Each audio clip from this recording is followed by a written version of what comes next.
Recording now. Already, yes. Sudah. Dimulai aja, Kang Topan. Enggak. Bismillahirrahmanirrahim. Assalamualaikum warahmatullahi wabarakatuh. Waalaikumsalam warahmatullahi wabarakatuh. Baik Bapak Ibu rekan-rekan sekalian, marilah sama-sama kita buka pertemuan majelis ilmu kita dengan sama-sama membaca basmalah. Bismillahirrahmanirrahim. Alhamdulillahi nahmaduhu wa nasta'inuhu wa nastaghfiruh wa na'udzu billahi min syururi anfusina wa min sayyiati a'malina may yahdihillahu fala mudilla lahu wa may yudlil fala hadiya lahu. Wa asyhadu an la ilaha illallah wahdahu la syarika lah wa asyhadu anna Muhammadan abduhu wa rasuluh. Allahumma shalli ala Muhammad wa ala alihi wa sahbihi ajma'in. Qala Allah ta'ala fil Qur'anil Karim, a'udzu billahi minasyaitonir rajim. Bismillahirrahmanirrahim. Ya ayyuhalladzina amanu taqullaha haqqa tuqatih wa la tamutunna illa wa antum muslimun. Ya ayyuhan nasu taqu rabbakumul ladzi khalaqakum min nafsin wahidah wa khalaqa minha zawjaha wa bassa minhuma rijalan katsiran wa nisaa'a wattaqullaha allazi tasaaluna bihi wal arham innallaha kana 'alaikum raqiba. Ya ayyuhalladzina amanu taqullaha wa qulu qawlan sadida yuslih lakum a'malakum wa yaghfir lakum dzunubakum wa may yuti'illaha wa rasulahu faqad faza fawzan 'azima. Alhamdulillah, segala puji bagi Allah, Rabb semesta alam. Saya bersaksi bahwa tidak ada Tuhan yang patut disembah selain Allah Subhanahu wa Ta'ala. Dan saya bersaksi bahwa Nabi Muhammad adalah utusan Allah. Alhamdulillah, segala puji dengan nikmat yang Allah berikan kepada kita masih bisa berkumpul di kajian rutin kita kali ini dalam membahas hadis Arba'in Nawawi, dan alhamdulillah pada pekan kali ini kita sudah sampai hadis ke 21 ya Allah.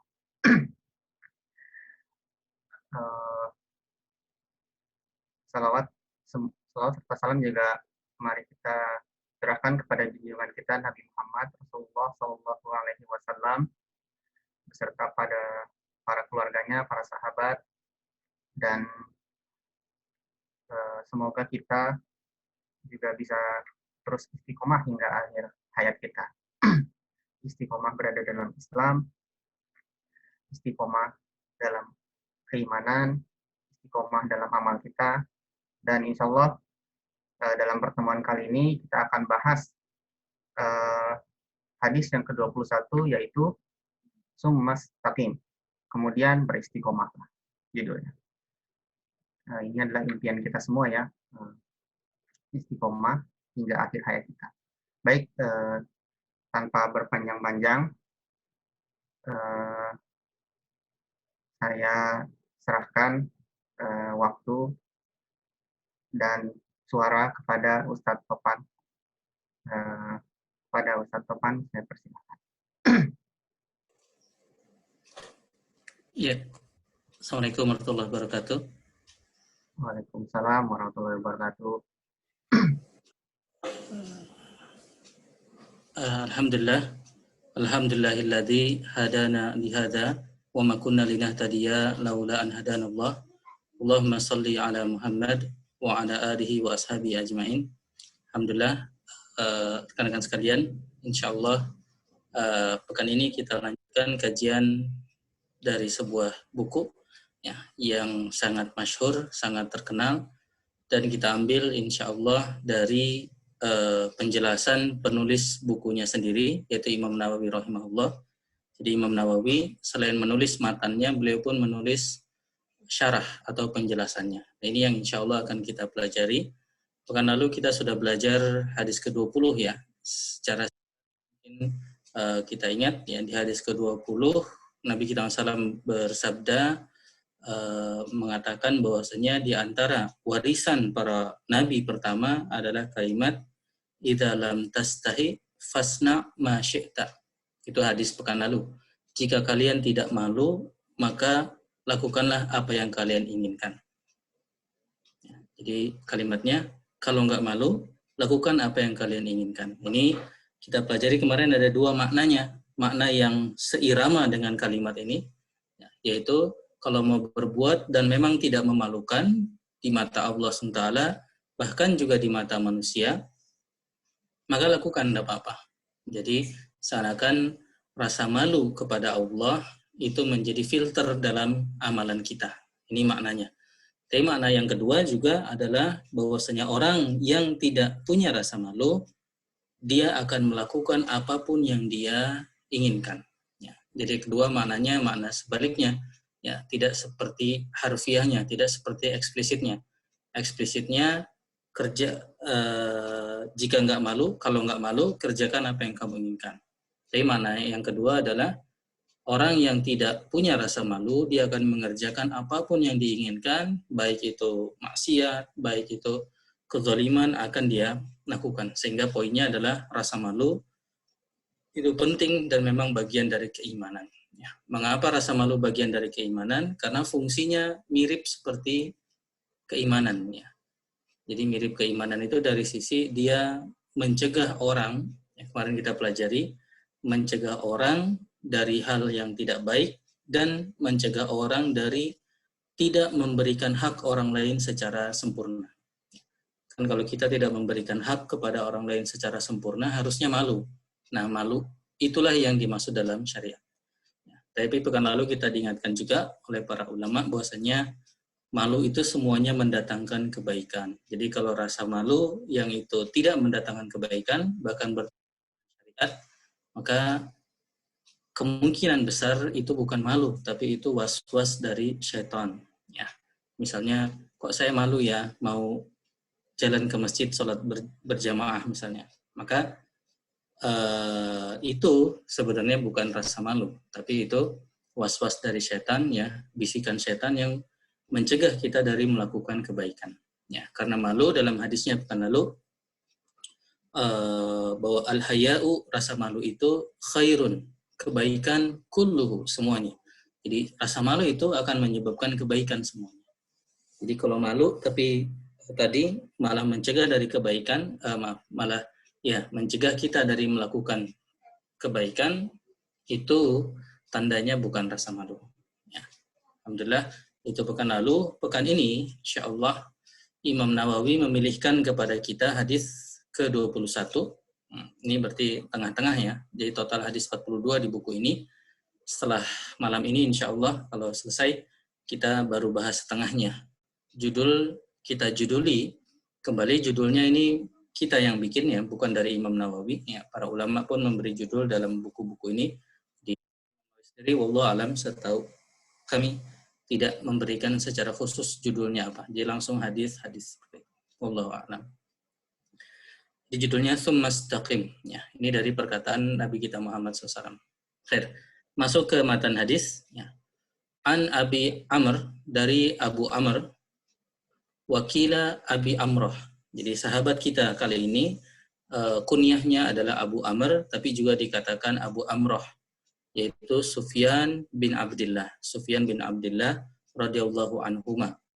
Sufyan ini berkata, qultu, saya berkata, kata Sufyan ya, yang meriwayatkan hadisnya, dia berkata kepada Nabi Muhammad SAW, ya Rasulullah, wahai Rasul Allah, ya Rasulullah, kulli fil Islam qaulan, katakanlah kepadaku dalam Islam sebuah perkataan ya.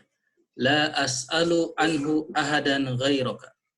La as'alu anhu ahadan ghairaka. Yang saya tidak bertanya tentangnya atau tentang Islam maksudnya kepada orang lain selainmu. Artinya ringkasnya dia ingin diberikan penjelasan singkat tetapi mencakup penjelasan tentang Islam. Ya. Sehingga nggak perlu nanya-nanya lagi tentang Islam.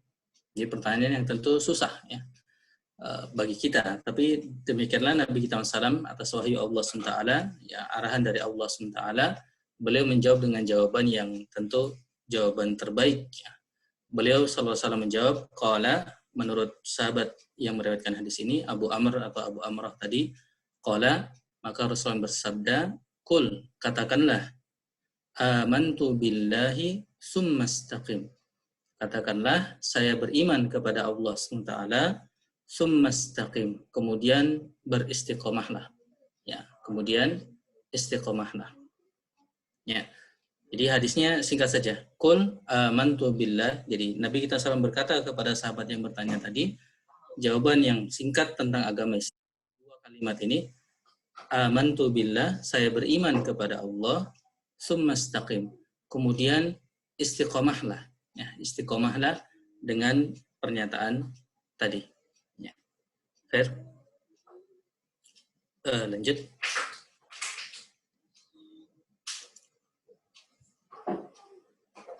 Ya, hadisnya singkat dan kita sekarang masuk kepada perkataan dari ulama kita, Imam Nawawi rahimahullah. Ya. Imam Nawawi berkata, dan kembali ini diantara yang kita inginkan dari kajian ini sebenarnya kita belajar hadis Nabi kita Muhammad SAW dan juga nanti kalamullah melalui lisan, melalui buku para ulama kita. Ya, jadi ini apa yang kita dapat dari warisan para ulama kita, perkataan Imam Nawawi rahimahullah. Imam Nawawi berkata, qauluhu sallallahu alaihi wasallam, perkataan Rasulullah sallallahu alaihi wasallam, qul amantu billahi tsumma istaqim. Perkataan yang tadi, ai maksudnya ya, ai dalam bahasa Arab artinya yaitu ya, kama umirta wa nuhita. Yaitu beristiqomahlah kama umirta, sebagaimana engkau diperintah oleh Allah SWT, wa nuhita, dan sebagaimana engkau dilarang oleh Allah Subhanahu wa taala. Ya. Kemudian Imam Nawawi melanjutkan dengan definisi istiqamah, ya. Wal istiqamatu, dan istiqamah adalah mulazamatut thariq. Mulazamatut thariq yaitu mulazamah atau berpegang at-thariq pada sebuah jalan. Ya. Dalam terjemahan sebelah kolom kanan kita tambahkan Allah maksudnya ya. Tentu at-thariq di situ adalah spesifik yaitu jalan Allah atau jalan Islam atau jalan kebenaran. Ya, siratal mustaqim, mulazamatut thariq, mulazamah atau berpegang teguh pada jalan Allah SWT dengan bagaimana? Bi fi'lil wajibat wa tarkil munhiyat. Dengan mengerjakan apa yang diwajibkan, wajibat, wa tarkil munhiyat, dan meninggalkan apa-apa yang dilarang. Ya, meninggalkan apa-apa yang dilarang. Ya, ini bagian pertama dari perkataan Imam Nawawi. Turun lagi.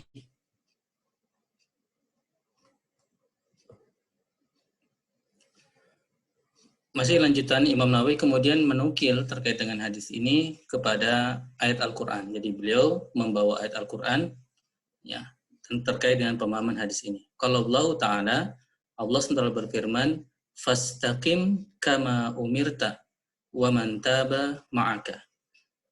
Artinya, maka istiqomahlah. Ya. Di sebelah kanan kita ada terjemahan, maka tetaplah kamu pada jalan yang benar. Ini sebenarnya terjemahan sudah sekaligus tafsir ya. Ini kita ambil dari add-in di Word sebenarnya, ada Quran dan terjemahnya. Ditafsirkan seperti itu, maka tetaplah kamu pada jalan yang benar. Ini sudah tafsir dari istiqomah. Ya. Fastaqim, istiqomahlah, atau tafsirnya adalah, maka tetaplah kamu pada jalan yang benar, kama umirta, sebagaimana diperintahkan kepadamu, wa man taba ma'aka, dan juga orang-orang yang telah bertobat bersama kamu. Ya. Sini kita di atas itu perkataan Imam Nawawinya dipotong sampai situ. Jadi kalau kita mau lihat ayat lanjutannya, wa man taba ma'aka wa la tadghaw, dan janganlah melampaui batas. Innahu bima ta'maluna basir. Sesungguhnya Allah SWT bima ta'maluna basir. Atas apa yang kamu kerjakan, basirun, maha melihat. Ya. Ini diingat nanti ada hadis tentang ayat ini, ya, surah Hud ayat 112 yang memerintahkan Nabi kita SAW, fastaqim kama umirta. beristiqomahlah ya, atau tetaplah kamu pada jalan yang benar sebagaimana diperintahkan oleh Allah SWT. Ya. Ini ayat yang pertama dibawa oleh Imam Nawawi dikaitkan dengan hadis ini. Lalu selanjutnya di kotak bawahnya lagi, ya. Wa qala Allah Ta'ala, Imam Nawawi juga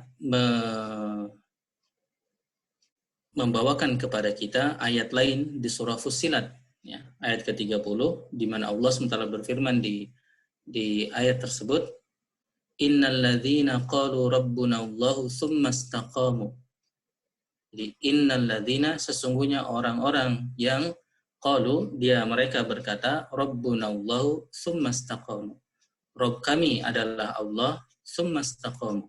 Kemudian mereka istiqamah atas pernyataan akidahnya tersebut, ya, bahwa Rabb mereka adalah Allah SWT, tsumma istaqamu, kemudian mereka beristiqamah.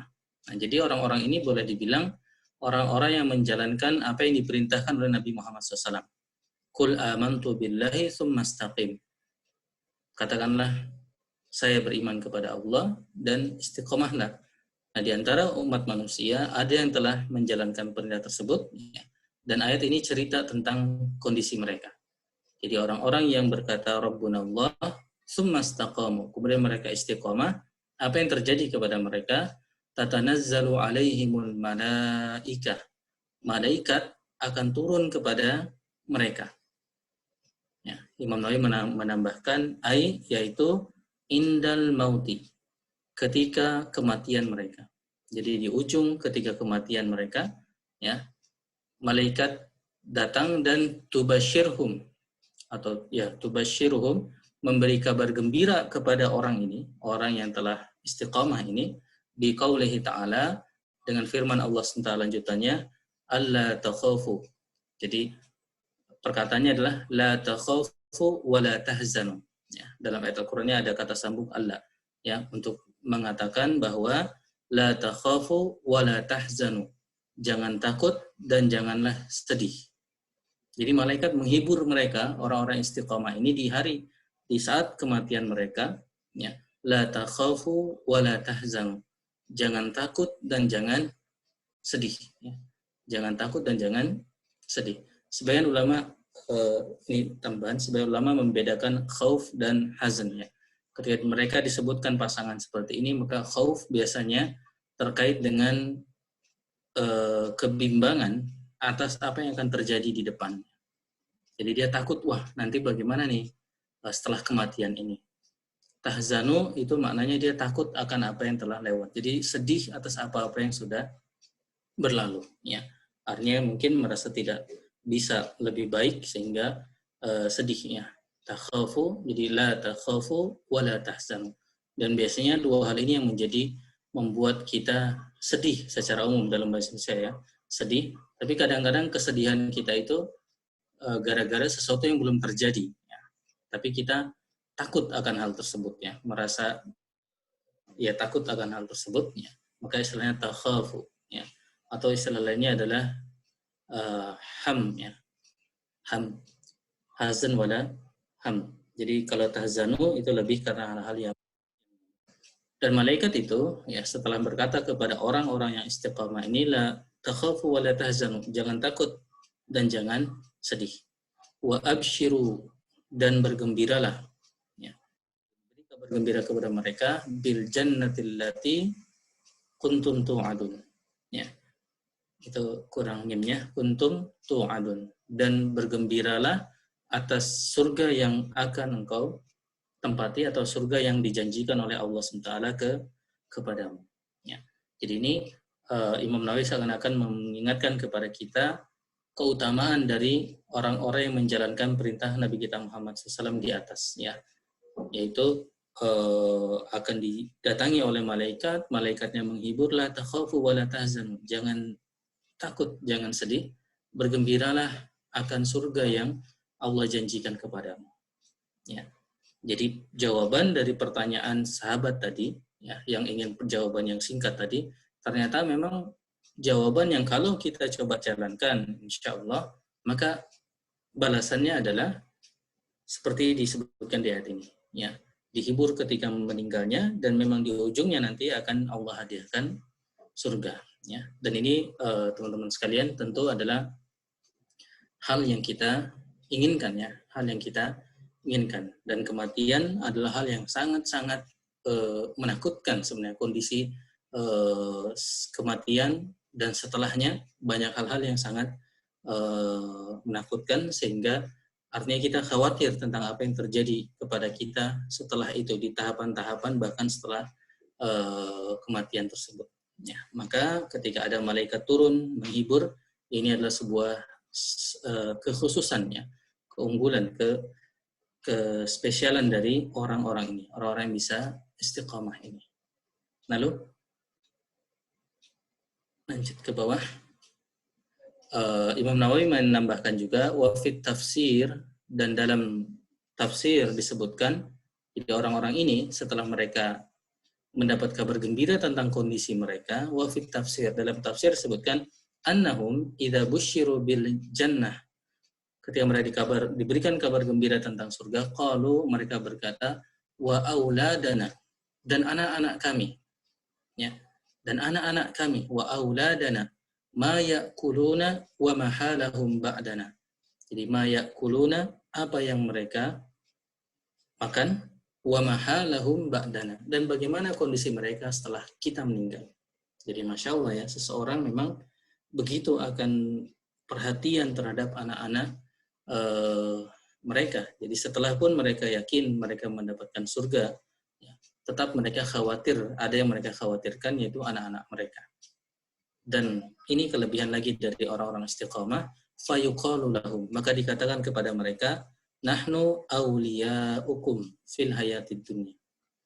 Jangan khawatir, nahnu, kami, awliyaukum, wakil-wakil kalian, ya, seakan-akan wakil kalian yang menggantikan kalian di kehidupan dunia, wa fil akhirah, bahkan juga di hari akhirat, Maksudnya, menurut Imam Nawawi, natawalla amruhum ba'dakum, kami akan mengurus, bisa diterjemahkan akan mengurus, ya, mereka setelah kematianmu, ya. Atau diterjemahkan di situ, kamilah pelindung mereka, ya. Atau dalam terjemah lain disebut kamilah wali mereka. Jadi sebelumnya orang tersebut walinya, sekarang walinya adalah para malaikat yang menggantikan posisi orang istiqomah yang meninggal tersebut, ya. Jadi ini keutamaan lain, ternyata bukan hanya orang tersebut yang mendapatkan ketenangan dan juga dikabarkan dengan surga, tetapi ada jaminan terhadap orang yang artinya seakan diwakilkan, ya, oleh para malaikat. Tentu yang dimaksud malaikat di sini, ya, Allah SWT yang menjamin, dan malaikat itu diperintah oleh Allah Subhanahu wa Ta'ala. Fatukirru bidzalik, ya, ke bawah lagi. Ya, fatukirru bidzalika a'yunuhum, ya, maka mata mereka menjadi tenang. Artinya ini istilah dalam bahasa Arab, maksudnya mereka menjadi tenang dengan kabar gembira tersebut, ya. Mereka menjadi tenang dengan kabar gembira tersebut. Dan ini kembali luar biasa keutamaan dari orang-orang yang menjalankan perintah Nabi kita SAW dengan pertanyaan sahabat tadi. Ternyata mereka dihibur ketika meninggalnya, ya, la takhafu wa la, dan juga anak-anak mereka diwakilkan kepada para malaikat. Jadi ini keutamaannya, ya. Meskipun tentu kita tidak bisa mengandalkan orang tua kita, ya. Kita semua harus berusaha, malah kalau bisa kita saling menolong. Jadi bisa anak menolong bapaknya, orang tua menolong anaknya. Yang jelas semua berusaha untuk bisa menolong satu sama lain, yang memberi syafaat, bantuan kepada satu sama lain. Ya. Jadi kembali syarah Imam Nawawi sebenarnya hanya sampai sini, ya. Jadi Imam Nawawi hanya mengatakan dua paragraf ini, ya. Sebenarnya dua paragraf tadi kita pisah, jadi tentang definisi istiqamah, lalu tentang dua ayat di surah Hud dan juga di surah Fusilat. Jadi Imam Nawawi lebih banyak tentang keutamaan dari orang yang melaksanakan perintah Nabi kita Muhammad Sallallahu Alaihi Wasallam. Lalu kita tambah dari buku lain yang menjelaskan syarah Al-Arba'in An-Nawawi, yaitu Ibnu Hajar Al-Haytami. Ya. Kembali umat Islam punya dua ulama besar dikenal dengan nama Ibnu Hajar, ya. Ada Ibnu Hajar Al-Asqalani, ada Ibnu Hajar Al-Haytami. Ibnu Hajar Al-Asqalani lebih terkenal di bidang ilmu hadis, dan Ibnu Hajar Al-Haytami lebih dikenal sebagai ahli fikih sebenarnya, sebagai ahli fikih. Dan dalam ilmu fikih boleh dibilang beliau yang melanjutkan estafet keulamaan dari Imam Nawawi rahimahullah. Ya. Di sini Ibnu Hajar menukil, ya, kita coba baca perkataan Abu Bakar radhiyallahu anhu, ya. Wa qaulu Abi Bakrin, dan perkataan Abu Bakar radhiyallahu taala anhu, ya. Abu Bakar berkata tentang summastaqimu, kemudian mereka beristiqamah, ya. Abu Bakar mengatakan, yaitu lam yusyriku billahi syai'an, mereka tidak mensekutukan sesuatu pun dengan Allah SWT. Walam yaltafitu ila ilahin ghairihi, dan mereka orang yang istiqomah disebutkan di atas keutamaannya, akan disebutkan innal ladzina qalu rabbuna Allah tsumma istaqamu, Rabb kami adalah Allah, kemudian mereka istiqamah. Maksudnya adalah menurut Abu Bakar, lam yusyriku billahi syai'an, mereka tidak mensekutukan apapun dengan Allah Subhanahu wa taala. Walam yaltafitu, dan mereka tidak berpaling kepada ilah lain selain Allah. Ilahin ghairu. Jadi ilah lain selain Allah. Kita sudah lalui sebenarnya siapa itu ilah.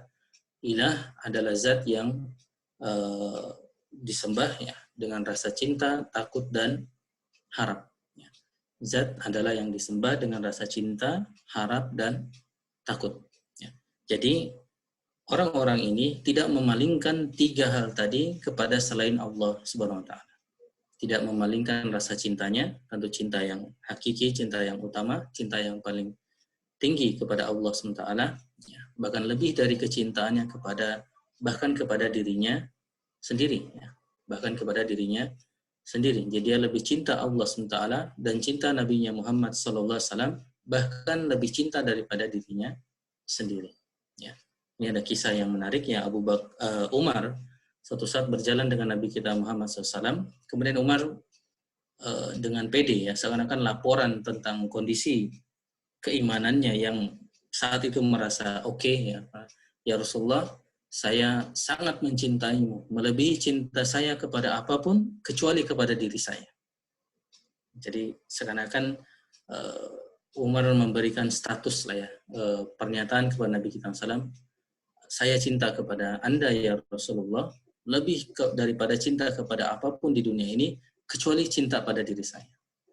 Jadi Umar merasa itu sudah pol, ya.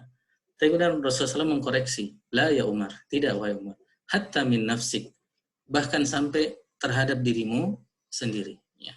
Bahkan sampai kepada dirimu sendiri. Tentu ini berakar dari syahadat kita, la ilaha illallah wa anna Muhammadar Rasulullah.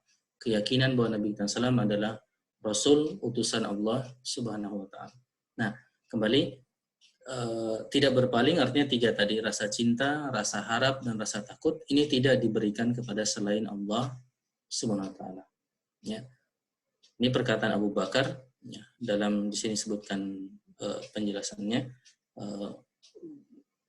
Yang nomor 2 ini disebutkan oleh Ibnu Mubarak yang dalam bukunya Zuhud, dan yang catatan kaki 3 oleh Imam Al-Hakim.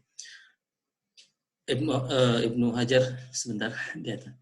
Ibnu Hajar mengatakan istaqamu ala annallaha rabbahum. Maksudnya mereka beristiqamah bahwasanya annallaha rabbahum, bahwasanya Allah adalah Rabb mereka.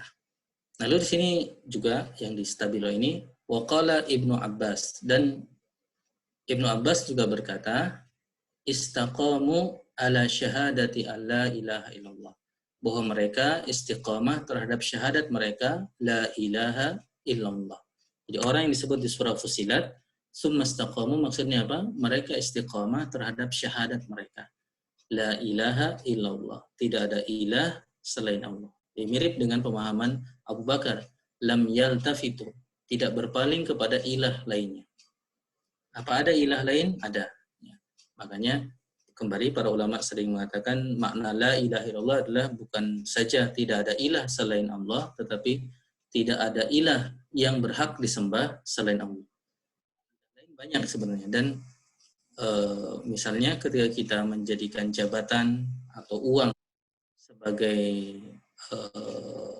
harapan kita, harapan utama kita, ya, dan kita takut kalau tidak ada dua itu, maka sudah ada nuansa kita menjadikan itu sebagai ilah. Ya, jadi perlu hati-hati, ya, perlu hati-hati. Meskipun tidak otomatis langsung jatuh ke dalam kesyirikan, ya. Karena kita pun seimbang, tidak mudah untuk memvonis syirik, tetapi hati-hati bahwasanya ketika rasa cinta, rasa harap dan takut ini mulai kita duakan kepada selain Allah Subhanahu wa taala yang paling utamanya tadi. Khair. Ini perkataan Ibu Abu Bakar dan Ibnu Abbas yang dinukil oleh Ibnu Hajar Al-Haytami. Lalu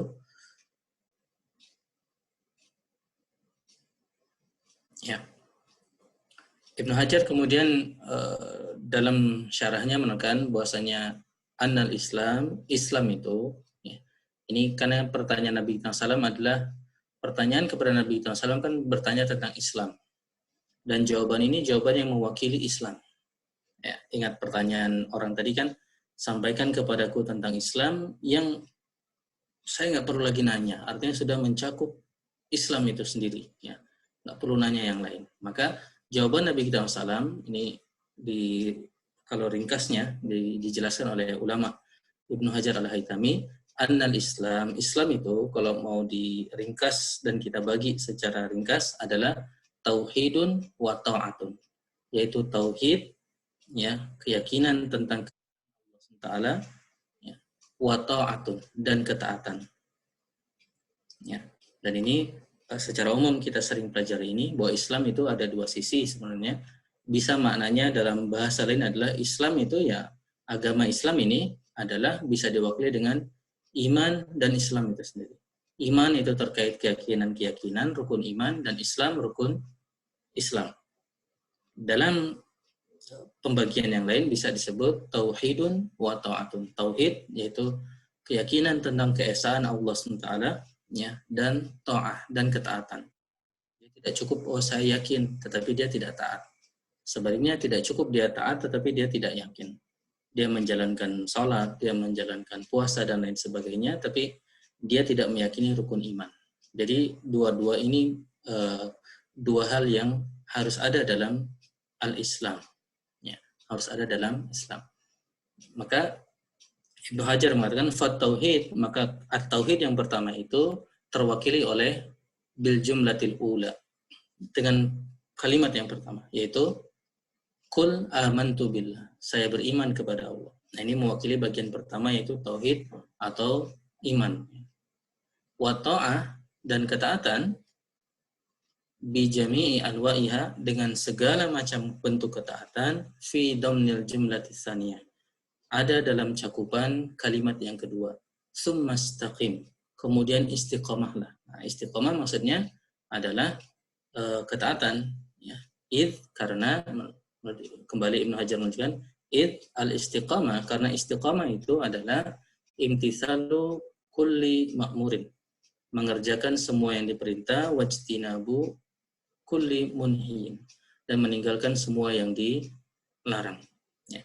Jadi kembali istiqamah maknanya seperti itu, dan Islam kalau mau dibagi secara ringkas, tauhidun wa ta'ah, keimanan tentang keesaan Allah SWT dan ketaatan. Nah, jadi dua hal ini harus gabung. Dalam istilah lain kembali rukun iman dan rukun Islam. Ya, dan alhamdulillah kita sebenarnya sejak SD, ya, sudah diajarkan tentang ini, rukun iman dan rukun Islam. Ya.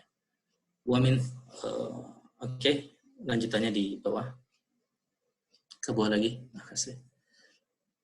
Ya, lanjutannya Ibnu Hajar juga menukil perkataan Ibnu Abbas kembali.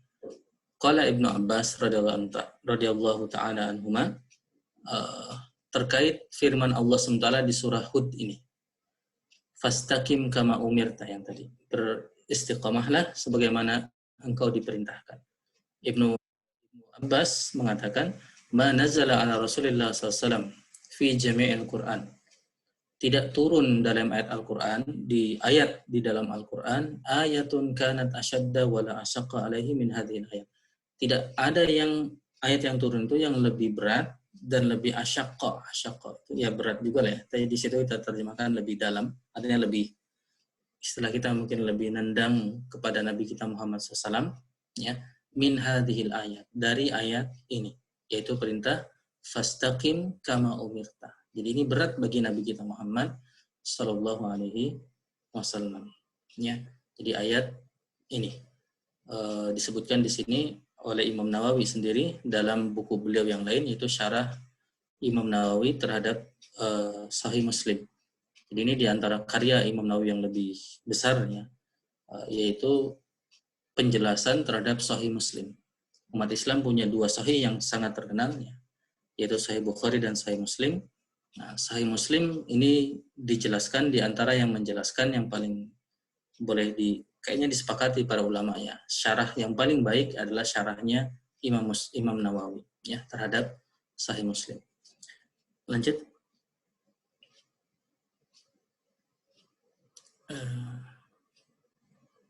Ya, di bawah lanjutannya yang bagian atas. Nah, iya.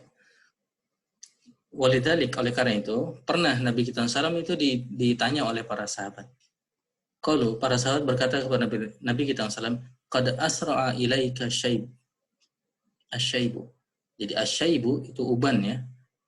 Jadi seakan-akan para sahabat mengatakan, ya dalam bahasa kita, uban kok sekarang banyak ubannya, artinya kok cepat tumbuh ubannya padamu ya Rasulullah. Maka Nabi kita SAW mengatakan, sayyabatni Hudun wa akhawatuha.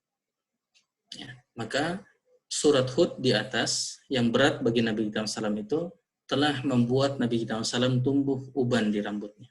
Ya, gara-gara berat dari surah Hud tadi. Ya.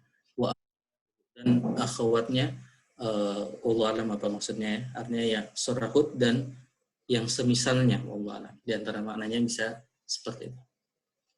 Tapi surah Hud yang dimaksud adalah yang di ayat 112 tadi. Kembali, yang jelas istiqamah itu sesuatu yang berat ya. Tapi rekan-rekan sekalian, secara umumnya sebagaimana ketakwaan ya, maka rules-nya adalah ittaqillaha mastata'tum, fattaqillah mastata'tum. Bertakwalah kepada Allah SWT mastata'tum, semampu kalian. Semampu kalian artinya bukan asal-asalan ya. Justru semampu kalian adalah seoptimal yang bisa kalian kerjakan. Seoptimal yang bisa kalian kerjakan. Nah, di sini pun istiqomah seperti itu. Kita coba seistiqomah mungkin. Tapi namanya manusia tentu ya tidak mungkin bisa selalu berada dalam kebenaran, ya selalu berada dalam kebaikan. Ada saja masanya ketika mereka menjadi lemah, terjatuh ke dalam kemaksiatan, ya, maka kembali disebutkan dalam hadis ya, bahwasanya khairul khata'in atau wabunya, bahwasanya yang terbaik di antara orang-orang yang salah dan memang pasti terjatuh ke dalam kesalahan adalah tawwabun, orang-orang yang taubat. Ya. Ini kembali ditekankan istiqomah itu berat, ya. Bahkan ayat surah Hud itu sampai Nabi SAW mengatakan sayyabatni Hudun wa akhawatuh. Jadi ayat di surah Hud itu telah membuatku beruban, ya. Tumbuh uban di rambut gara-gara beratnya fastaqim kama umirta. Ya. Tapi ini kembali kita imbangi dengan apa yang dikatakan para ulama ya secara umum tentang juga ketakwaan. Bahwasanya kita tentu tidak dibebankan untuk terus berada dalam kebenaran. Ya, maksudnya sangat mungkin dan bahkan dalam ayat lain mengatakan Allah SWT kalau kita tidak berdosa bahkan akan dibuat makhluk lain yang akan berdosa lalu Allah akan mengampuni mereka. Ya. Ini dari sisi tawazun, keseimbangan. Ya. Artinya istiqomah tentu kita berusaha, tetapi bukan berarti kita bayangkan kita akan terus jalan yang lurus. Ada saja namanya manusia terjatuh ke dalam kesalahan, dan jangan putus asa ketika jatuh, ya. Segeralah istighfar, taubat kepada Allah Subhanahu wa taala. Ya. Jadi poinnya itu, poin sebenarnya di sini bahwasanya istiqamah itu berat dan susah, bahkan membuat Nabi kita SAW beruban, ya. Tapi kita tambahkan, yang penting adalah kita berusaha sebaik mungkin, dan ketika pun kita terjatuh, kita segera bangkit, ya. Kita segera beristighfar, kita minta ampun kepada Allah SWT, dan berusaha kembali meniti jalan Allah SWT tadi. Jatuh lagi bagaimana? Ya bangkit lagi. Jatuh lagi mana? Bangkit lagi. Ya. Artinya kita tidak berlama-lama, oh lalu apakah itu tanda taubat saya tidak diterima? Ya. Yang jelas, kalau jatuh lagi, istighfar lagi dan bangkit lagi. Ya. Berusaha lagi untuk tidak terjatuh ke dalam kesalahan. Lalu masih ada sedikit tambahan. Hadis ini, ya, bukan hanya diriwayatkan oleh Imam Muslim, ya. Imam Tirmidzi rahimahullah, ya, Tirmidzi, ya, bisa kita baca Tarmidzi atau bisa Turmudzi atau Tirmidzi. Jadi 3 cara baca yang bisa dibaca menurut para ulama kita. Wazada Tirmidzi, dalam hadis ini Imam Tirmidzi memiliki riwayat yang ada tambahannya. Jadi hadis yang diriwayatkan oleh Imam Nawawi diambil dari Sahih Muslim, ya. Ini dalam riwayat Imam Tirmidzi ada tambahannya, ada lanjutannya, ya, ada lanjutannya. Dan hadisnya hasan sahih, ya, atau secara umum bisa kita terima, bisa kita jadikan dalil. Wahia, tambahannya adalah, setelah perkataan tadi, sahabat tadi lalu bertanya lagi. Qultu, saya berkata lagi, ya Rasulullah, wahai Rasulullah. Jadi setelah pertanyaan yang tadi, ya. Pertanyaan yang tadi kan, kulli fil islami qawlan la as'aluhu ahadan ghairaka. Ya, minta sesuatu tentang Islam yang dengannya dia nggak perlu nanya yang lain lagi. Kedua, dia bertanya lagi, ya Rasulullah, ma akhwafu ma takhafu alayya. Apa yang paling engkau takutkan terhadapku? Maksudnya, apa yang engkau paling khawatirkan bisa menimpaku? Ya. Sesuatu yang dikhawatirkan oleh Nabi kita Muhammad SAW bisa membahayakan sahabat tersebut, termasuk kita tentunya. Jadi pertanyaannya kembali juga pertanyaan yang penting, ma akhwafu ma takhafu alayya. Maka Nabi SAW menjawab dengan fa akhadha bilisani nafsihi. Maka Nabi SAW mengambil atau menunjuk atau bisa maknanya memegang, ya, wa qala hadza, dan berkata ini, yaitu lisan, ya, atau secara maksudnya adalah lidah, ya, artinya lisan kita. Maksudnya jadi kembali di sini catatan kakinya diriwayatkan oleh dalam Sunan Tirmidzi, ya, dalam karya Imam Tirmidzi dalam sunannya, an Sayyidina Sufyan bin Abdullah Ats-Tsaqafi radhiyallahu anhu, dari Sufyan bin Abdullah, ya, dalam Sunan Imam Tirmidzi. Jadi kata hadza.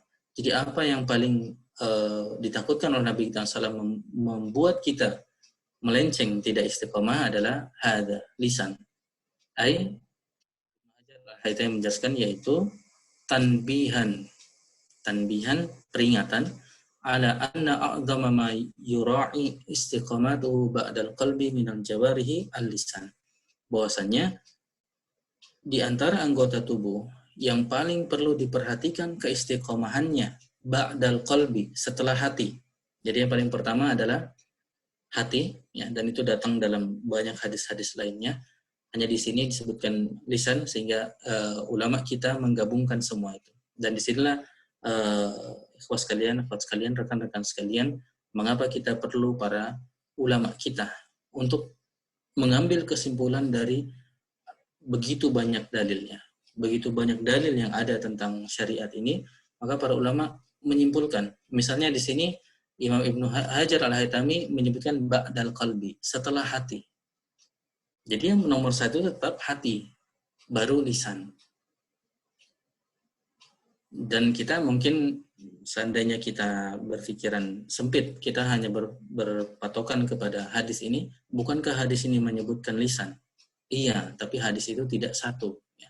Sehingga tadi para ulama kita, mungkin teman-teman sering dengar istilah Al-Hafiz, Ibnu Hajar Al-Haytami, Al-Asqalani atau Al-Hafiz. Ya. Al-Hafiz itu bukan hafal Quran. Ya. Para ulama yang dapat gelar Al-Hafiz itu bukan hafal Quran, karena tidak ada istilah pujian untuk orang yang hafal Quran di kalangan para ulama. Ya. Karena ya sudah biasa itu hafal Quran. Tetapi yang dimaksud Al-Hafiz adalah diantaranya mereka minimal menghafal 300.000 hadis. Ya. Jadi menghafal 300.000 hadis. Jadi agak gimana gitu. Kalau kita yang Arba'in Nawawi saja tidak hafal, lalu main menyimpulkan dari hadis yang kita dengar satu hadis, lalu kita berani menyimpulkan hukum dari hadis-hadis tersebut. Ya. Poinnya kembali, pentingnya bagi kita untuk belajar kepada perkataan para ulama kita. Ada ayat Al-Quran tentunya, ada hadis Nabi kita Muhammad SAW, ada perkataan sahabat, tetapi bagaimana merangkai semua itu, yang dalam satu tema kadang banyak sekali. Disitulah kita perlu para ulama kita yang tentunya ilmu itu diajarkan secara berantai. Dan kita mengambil ujung dari rantai tersebut. Kembali, Ibnu Hajar Al-Haytami di sini menyimpulkan, setelah hati, yang paling perlu diperhatikan keistiqomahannya adalah lisan kita. Ya. Beliau menyebutkan, Ibnu Hajar Al-Haytami menyebutkan, فَإِنَّهُ تُرْجُمَانُ الْقَلْبِ. Karena hati adalah juru bicaranya dari hati. Lisan adalah juru bicara hati, wal mu'abbir bihi, atau mu'abbir bihi mungkin ya. Wal mu'abbir, dan artinya pengungkap dari hati. Ya. Dan tentunya, di sini diantaranya beliau mengeluarkan riwayat lain yang dikeluarkan oleh Imam Ahmad yang terkait dengan tema ini, la yastaqimu imanu abdin hatta yastaqimu qalbu. Tidak akan istiqamah keimanan seorang hamba sampai hatinya istiqamah. Jadi perlu menjaga hati kita, ya, perlu menjaga hati kita. Wala yastaqimu qalbuhu hatta yastaqima lisanu. Dan tidak bisa istiqamah hati seseorang sampai lisannya istiqamah. Ya, jadi jaga lisan. Dengan jaga lisan kita lebih mudah menjaga hati. Dengan menjaga hati kita mudah menjaga keistiqomahan dari keimanan kita. Ya, dan ini yang dimaksud oleh Imam Al-Haytami tadi ketika menukil hadis tambahan dari Imam Tirmizi, karena memberikan penjelasan mana yang perlu diperhatikan, ya, seakan-akan benteng-bentengnya mana untuk kita bisa istiqamah. Ya, jadi antaranya tadi keimanan ini di dalamnya intinya, lalu benteng setelahnya adalah keistiqomahan hati. Jadi hati yang perlu kita jaga untuk tetap istiqamah. Perhatikan hati kita dari penyakit-penyakit hati. Ya, takabur, sombong, ya, ria, ya. Ketika hati kita merasa nikmat, ya, dengan kesombongan, ya, dengan baik bagi atau ingin dipandang baik bagi orang lain, sum'ah, ingin didengar orang lain, ini semua penyakit-penyakit hati, termasuk dengki, ya. Jadi perlu hati-hati, coba istiqomahkan hati kita, jaga dari penyakit-penyakit hati. Lalu hati bisa istiqomah ketika lisan kita bisa istiqomah. Maka jaga lisan kita. Ya, kita sudah belajar dalam Arba'in ini, ya, untuk diam, ya. Untuk diam artinya kalau tidak bisa berkata baik, ya, maka diam. Ya. Jadi kalau bisa tentunya kita isi lisan kita dengan zikir dan hal-hal yang bermanfaat, ya. Dengan zikir, membaca Al-Quran, atau hal-hal yang memang bermanfaat. Ya. Kalau tidak, maka yang terbaik adalah menjaga lisan kita tidak keluar sesuatu yang bisa menjadi masalah bagi kita. Ya. Jadi demikian rekan-rekan sekalian, kita berakhir dengan nukilan Imam Ibnu Hajar Al-Haytami terhadap riwayat lain dari syarah ini, yaitu riwayat dari Imam Tirmidzi. Ya, setidaknya memang kita paham bahwasanya hadis yang disebut Imam Nawawi tersebut itu dari riwayat Imam Muslim sampai kepada Imam Nawawi, dan Imam Nawawi menuliskan dalam bukunya. Dalam menjelaskan itu, ulama lain Ibnu Hajar Al-Haytami membantu kita dengan memberikan riwayat yang lainnya, yaitu riwayat yang diberikan oleh Imam Tirmidzi, oleh Imam Tirmidzi, di mana setelah dialog yang pertama ada dialog lanjutannya, yaitu bertanya tentang hal apa yang paling ditakutkan, ya, yang bisa membahayakan kita, dan jawabannya ternyata adalah lisan. Sehingga kita dapat pelajaran, jaga lisan, jaga hati, insya Allah keimanan kita bisa istiqomah. Jadi kalau bocor lisannya, bocor hatinya, maka bisa membahayakan keistiqomahan kita. Demikian, alhamdulillah, wassalatu wassalamu ala rasulillah. Saya kembalikan ke moderator. Silakan, mungkin ada yang tambahkan atau ada. Betul. Mangga asli. Baik, alhamdulillah, terima kasih banyak Kang Topan, Ustaz Topan atas penjabaran hadis ke-21 dari Imam Nawawi ini. Baik, silakan kepada Bapak Ibu rekan-rekan sekalian, apabila ada pertanyaan, silakan bisa bertanya langsung atau lewat chatting juga bisa. Ya, baik, saya persilakan. Ya, di hadis sebelumnya kita sudah pernah bahas ya, sudah kita bahas pekan lalu bahwa malu itu sebagian dari iman. Tapi supaya tidak salah bahwa malu bertanya itu tidak termasuk di dalam hadis tersebut ya, Ustaz Topan ya. Justru malu ketika kita tidak punya ilmu, malu kepada Allah itu ya yang beriman gitu. Jadi kalau ada pertanyaan silahkan ditanyakan, jangan malu-malu. Ya, betul.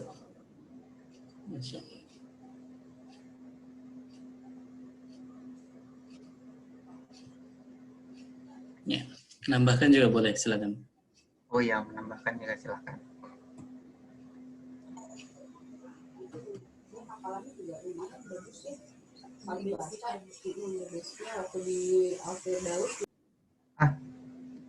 Baik, ada yang bertanya tapi suaranya kurang jelas. Ada yang bertanya? Ini screen-nya ini ya. Gimana nih? Masih malu-malu? Ada di chat ya? Di chat? Kok chat saya nggak muncul ya? Gimana nih bro, Vektor? Ya. Duh, kenapa nggak muncul? Sebentar. Ya. Kemudian Chatnya nggak sengaja ini personal atau personal. Ternyata personal. Tapi nggak apa kita baca. Boleh, silakan Kang Topan. Ditanyakan tentang doa yang sahih agar kita mendapat keistiqomahan, boleh diterangkan. Doa yang sahih agar kita bisa istiqomah. Yang sekarang muncul di ingatan, ya, yang masyhur dikatakan oleh para ustadz kita, saya hafal dari para ustadz kita, doa dari Ibnu Mubarak ya. Tapi kembali kesahihannya kita serahkan, saya pribadi belum meneliti, tapi sering baca dari atau mendengarkan para ustadz kita menerangkan. Di antaranya Ibnu Mubarak mengajarkan doa, Allahumma rzuqna al-istiqamah. Allahumma rzuqna al-istiqamah. Ya Allah, urzuqna atau berikanlah kami rezeki berupa keistiqomahan, ya, berupa keistiqomahan. Ya. Meskipun dalam makna lebih luas ya, banyak doa-doa yang bisa mendorong kita yang hasilnya adalah keistiqomahan. Misalnya doa yang masyhur, Allahumma arinal haqqa haqqa warzuqna tiba'ah. Ya Allah, arina al-haqqa haqqa. Tunjukkanlah atau perlihatkanlah kepada saya al-haqqa, yang benar itu haqqan, benar adanya. Warzuqna ittiba'ah, dan berikanlah, rezekikanlah kepada kami ittiba'ah, mengikuti yang benar tersebut. Wa arinal batila batila wa arinal batila batilan warzuqna ijtinabah, dan rezekikanlah kepada kami ijtinabah, kemampuan untuk menjauhi itu. Nah, ini kembali maknanya adalah makna istiqomah yang kita bahas. Jadi doa-doa yang seperti itu insya Allah juga bisa masuk ya. Insya Allah juga bisa masuk ya. Yang tadi insya Allah rekan-rekan sudah hafal ya. Allahumma arinal haqqa haqqa warzuqna ittiba'ah wa arinal batila batilan warzuqna ijtinabah. Dan banyak doa-doa yang nuansanya mirip seperti itu. Ya, misalnya yang masyhur lagi, Rabbana la tuzigh qulubana ba'da idh hadaitana wa hab lana min ladunka rahmah.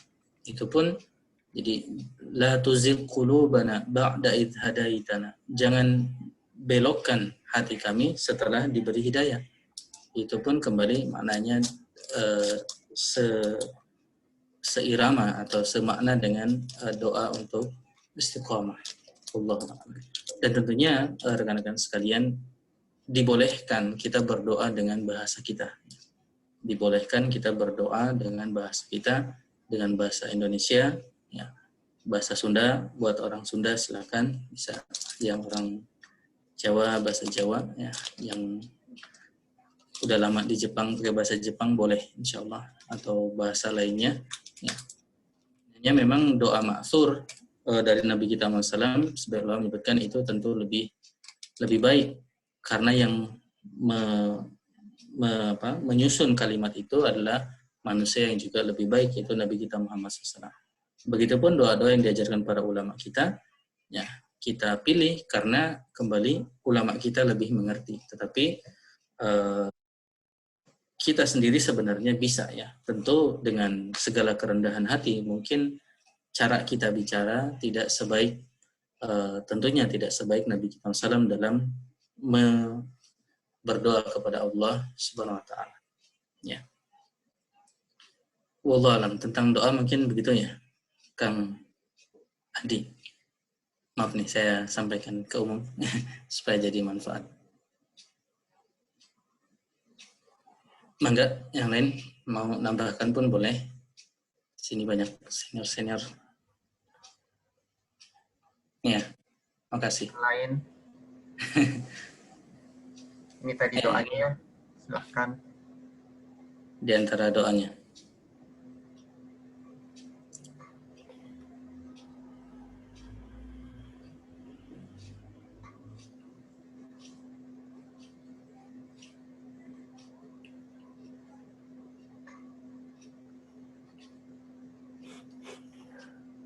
Ya, betul. Faktor pun menyampaikan doa. Ya muqallibal qulub, tsabbit qalbi ala dinika. Ya muqallibal qulub, tsabbit qalbi ala dinik. Ini juga doa lain yang insyaallah ya mengajarkan kita untuk istiqamah. Dan sebenarnya kembali ini mungkin masuk di bab yang tadi ya, benteng terluar kita yaitu lisan, lalu setelah lisan hati. Ya. Maka zikir-zikir seperti ini, jazakumullah khair pertanyaannya Adi, terkait dengan menguatkan benteng tadi. Dan supaya kuat, agar zikir ini memang tidak hanya menjadi konsumsi lisan, ya, tetapi juga konsumsi hati kita. Lisan kita berucap, hati kita juga meminta kepada Allah Subhanahu Wa Taala. Jadi benteng lisannya kuat, benteng hatinya juga kuat. Ya. Dan kembali, ya kalau kita lihat secara detail zikir-zikir para ulama kita, ya makanya ada buku luar biasa ya. Kalau rekan-rekan ada rezeki, silakan beli bukunya, ya yaitu Al-Adhkar. Ada yang tahu Al-Adhkar tulisan siapa?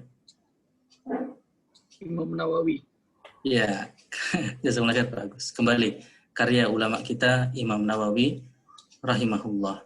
Jadi Masya Allah, banyak buku-buku beliau kalau kita lihat betul-betul jadi maraji ya, betul-betul menjadi referensi umat ini. Jadi dalam zikir-zikir bukunya Imam Nawawi.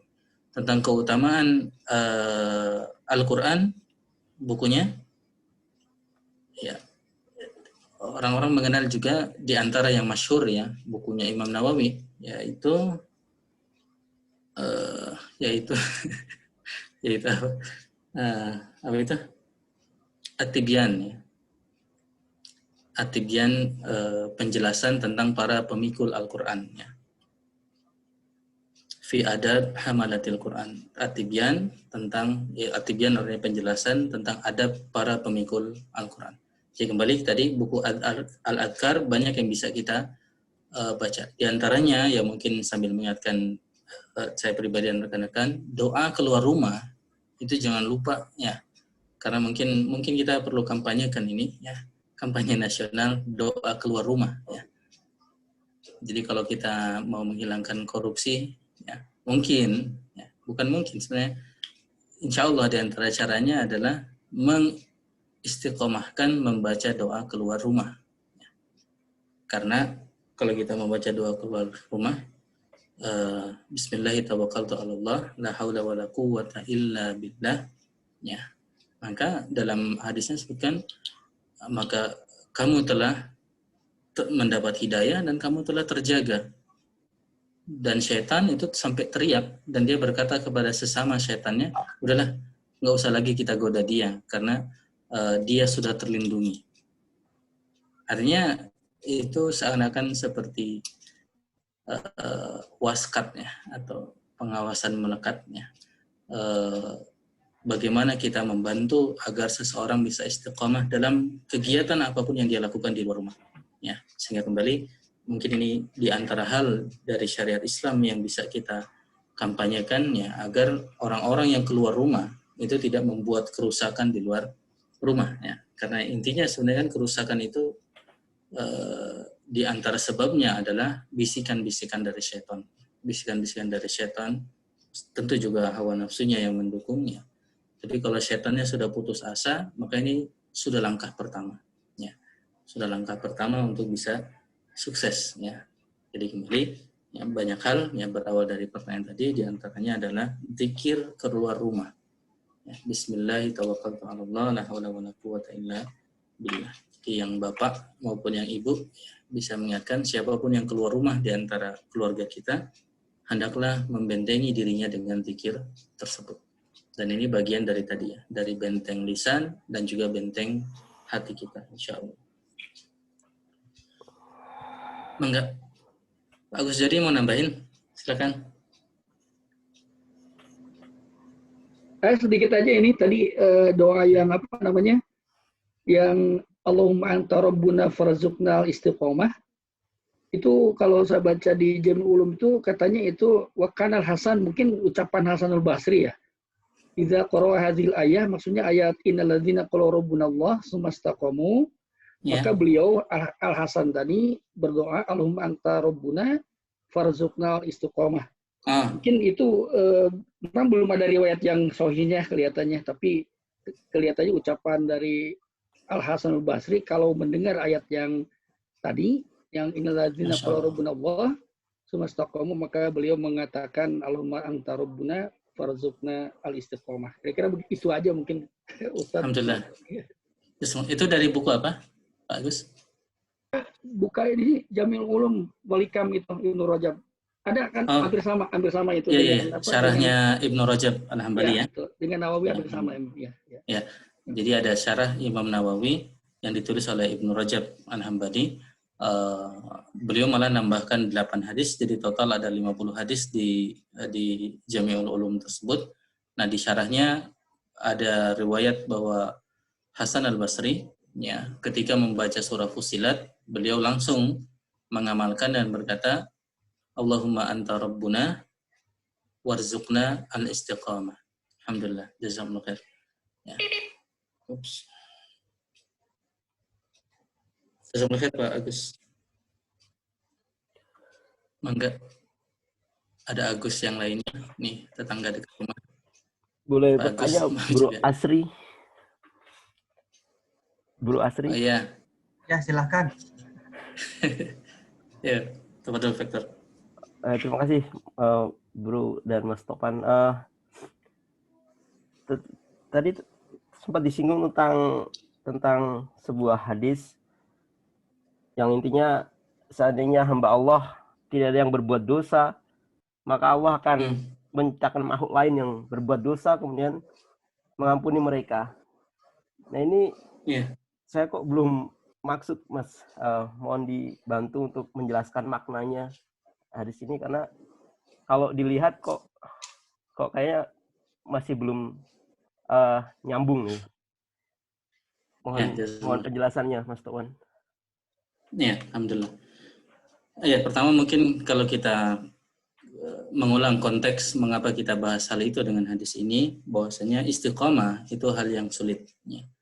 Dan sebagai manusia sangat pasti kita terjatuh ke dalam kemaksiatan, artinya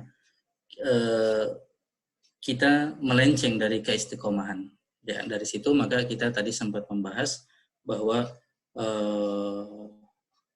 hadisnya itu bahwa setiap kalian akan bermaksiatnya, wa khairul khatta'ina at-tawwabun, dan yang terbaik di antara orang-orang yang bersalah, yang melakukan kesalahan adalah at-tawwabun, orang-orang yang bertaubat. Ya.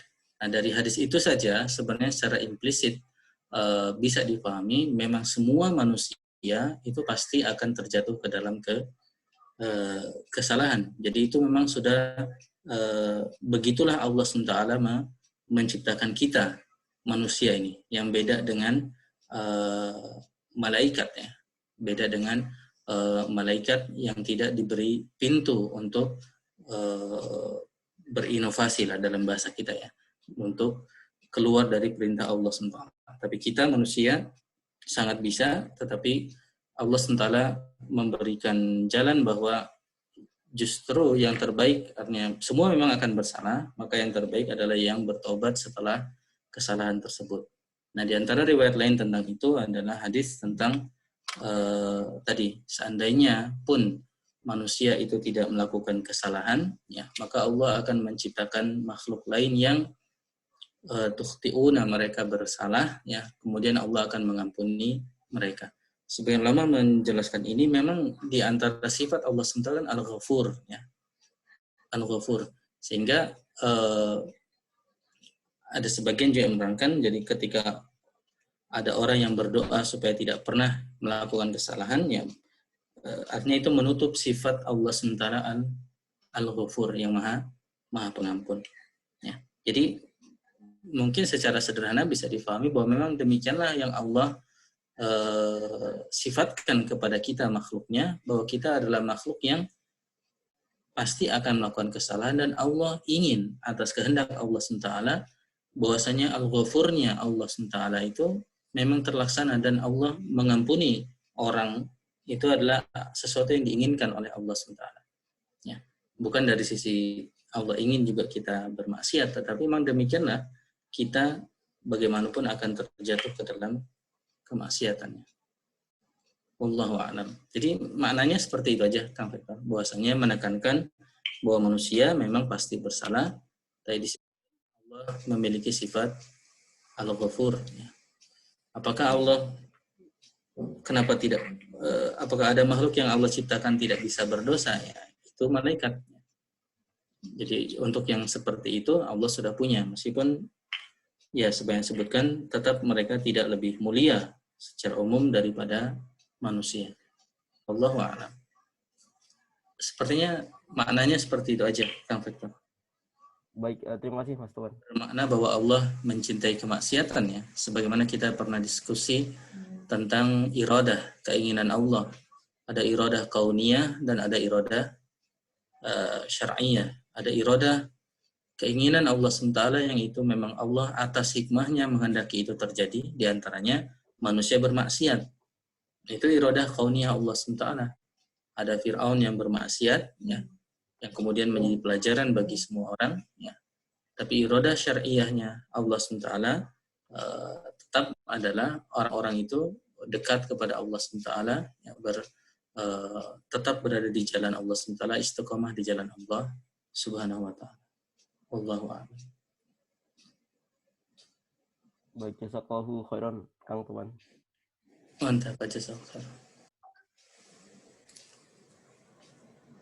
Ya, Masya Allah. Mungkin ini maksudnya ini kali Kang Topan ya, apa?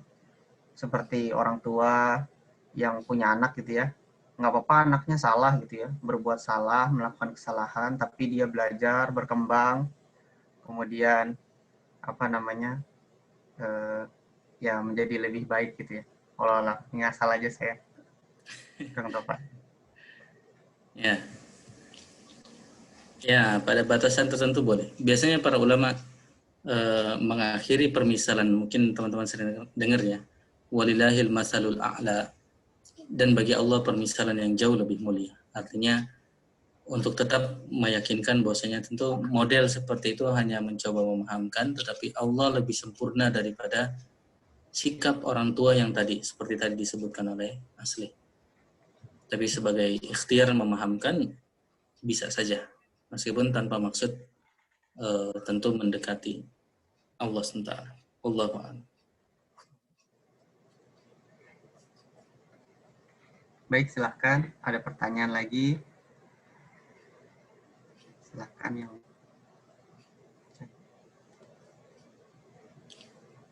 Enggak.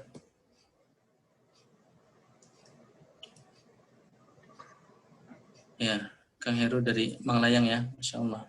Jazakumullah khair.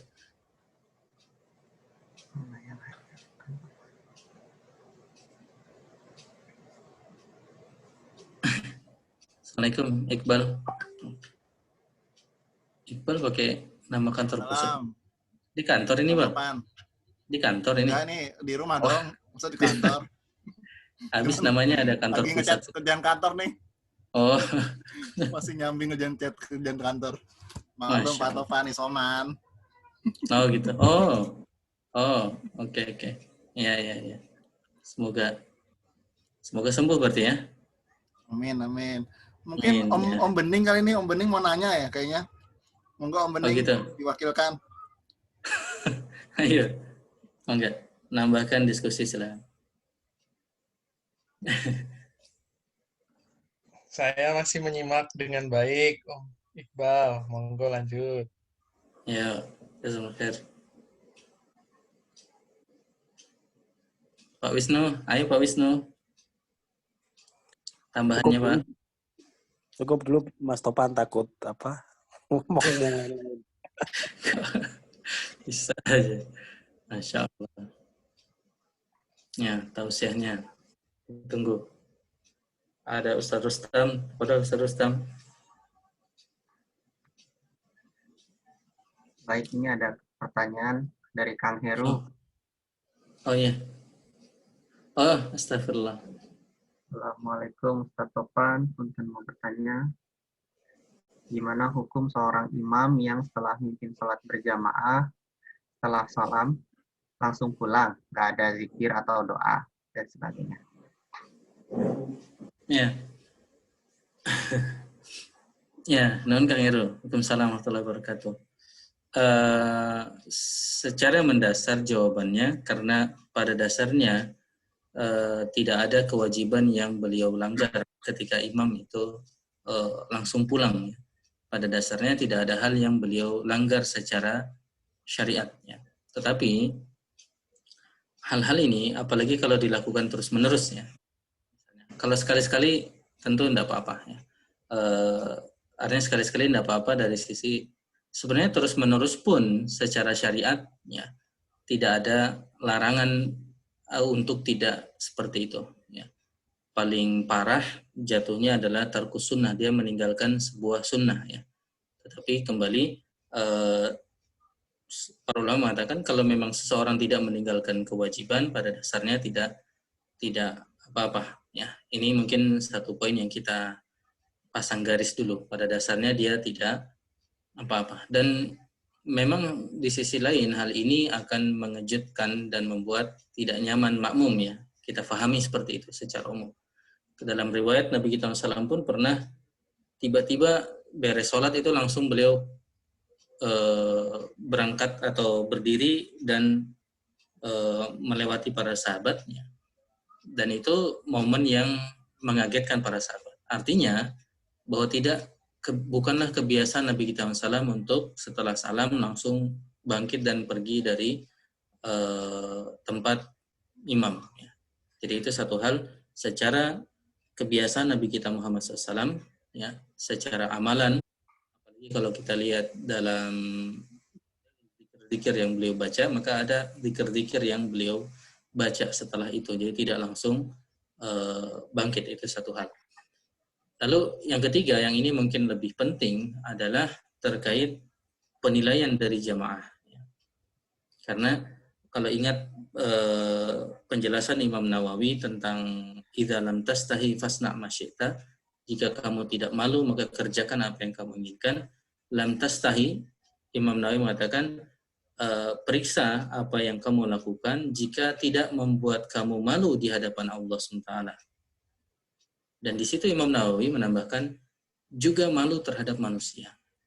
Artinya pada batasan tertentu kita juga perlu memperhatikan hal-hal yang sudah lazim terjadi di kalangan manusia, ya. Apalagi memang ini juga lazim dan diajarkan oleh Nabi SAW, yaitu imam biasanya setelah selesai sholat dia disunahkan untuk menghadap kepada makmum, ya.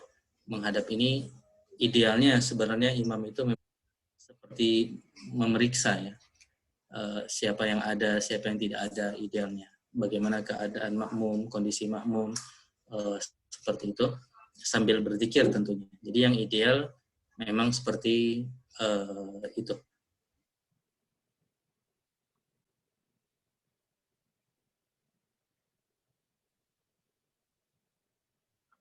Oh, sepertinya terputus, Bro Asli. Oh iya, Kang Topan sepertinya sedang ada gangguan sinyal.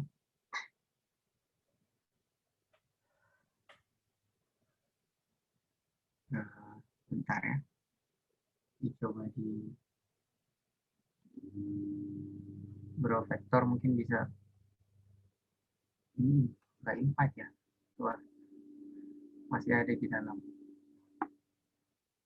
Ya, tadi Mas Topan titip pesan karena beliau sedang tethering dari handphone, jadi ada kemungkinan terputus dan butuh waktu untuk nyambung lagi. Mungkin kita tunggu sekitar 3 menit untuk bisa join lagi.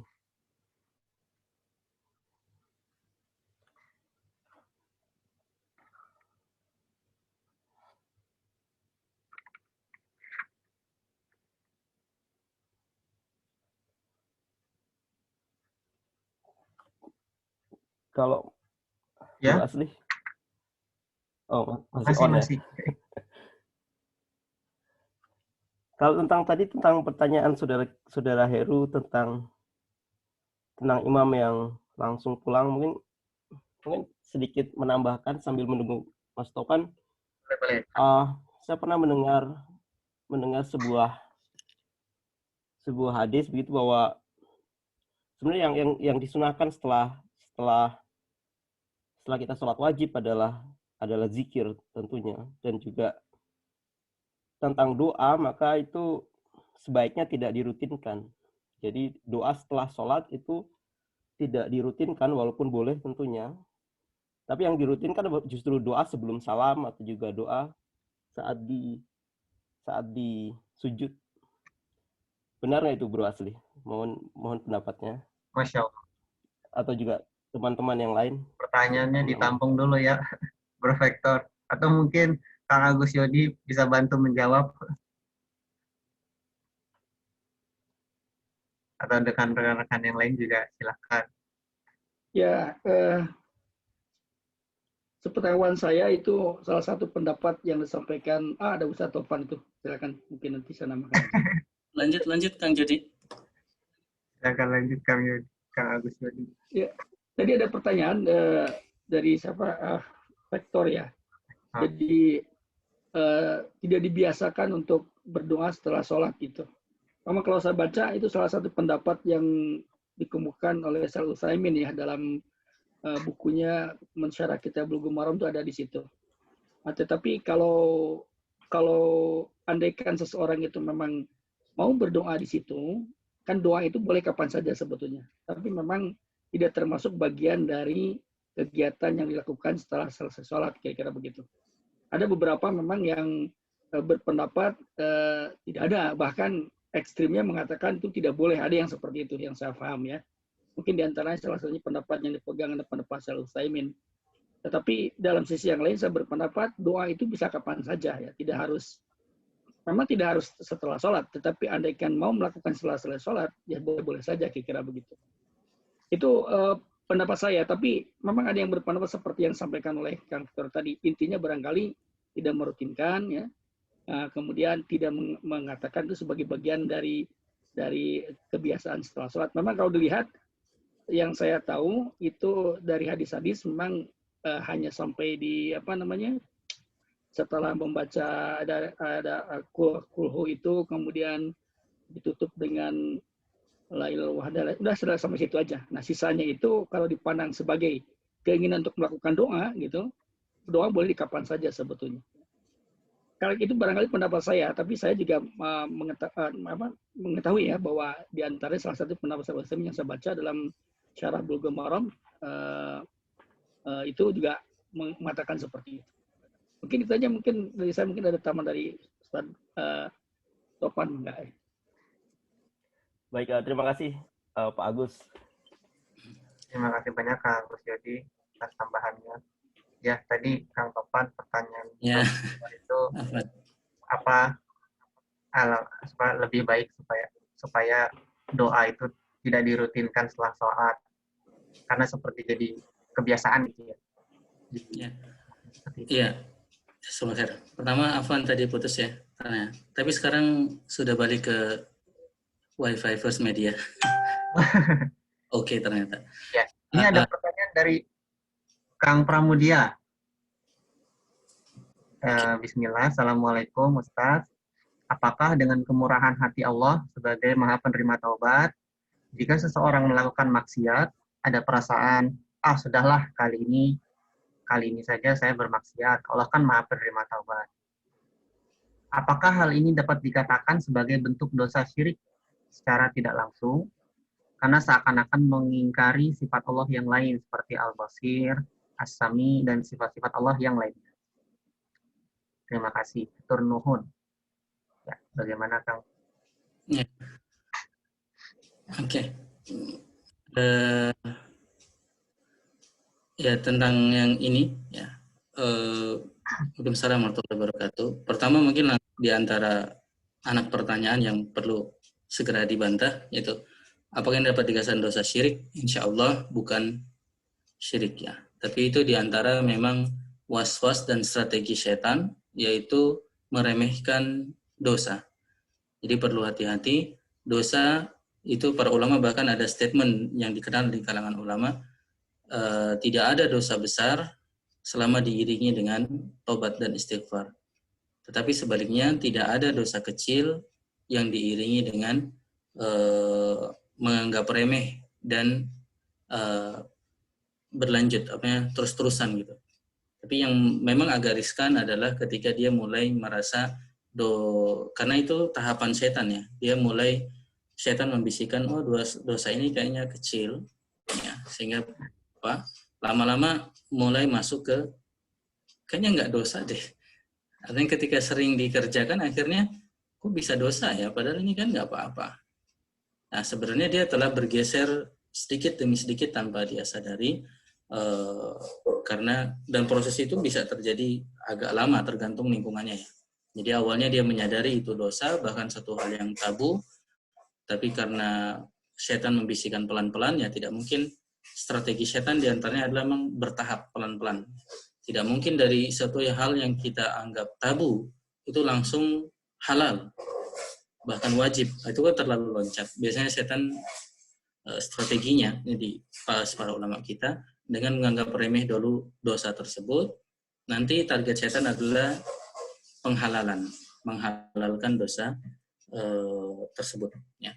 Jadi yang harus kita lakukan adalah memang menyeimbangkan antara kesadaran terhadap kemurahan hati Allah SWT, ya, ini lebih dekat dengan sifat roja, ya, roja kepada Allah SWT, kita barengi dengan sifat khauf kepada Allah SWT.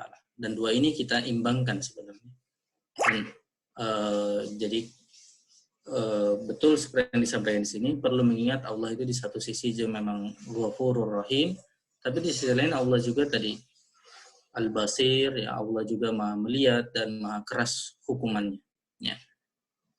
Ya, jadi itu hanya yang praktis sebenarnya. Yang praktikal dalam prakteknya adalah apapun dosa yang kita terjatuh kepadanya, segera bangkit, istighfar, minta maaf kepada Allah, minta ampun kepada Allah SWT dan perbaiki. Jatuh lagi gimana? Segera minta ampun, istighfar, dan perbaiki. Karena kembali kalau kita baca hadisnya, ya, ketika seseorang itu sudah lambat laun diarahkan oleh setan untuk jatuh dalam kemaksiatan, setelah jatuh dalam kemaksiatan dia istighfar, maka setannya menjerit, ya, seakan-akan semua strategi dia untuk mencelakakan atau memperdaya orang ini semuanya batal. Gara-gara apa? Gara-gara dia beristighfar setelah jatuh dalam dosa tersebut. Apa berarti itu menjadi pil taubat kita? Jadi lakukan apapun nanti tinggal istighfar. Maka perlu diingat, belum ada jaminan kita bisa beristighfar setelah kemaksiatan kita. Bisa jadi kita meninggal di tengah kemaksiatan itu. Ya. Dan ini yang kadang hal-hal seperti ini yang membuat kita lihat para ulama itu begitu warok, ya, begitu hati-hati.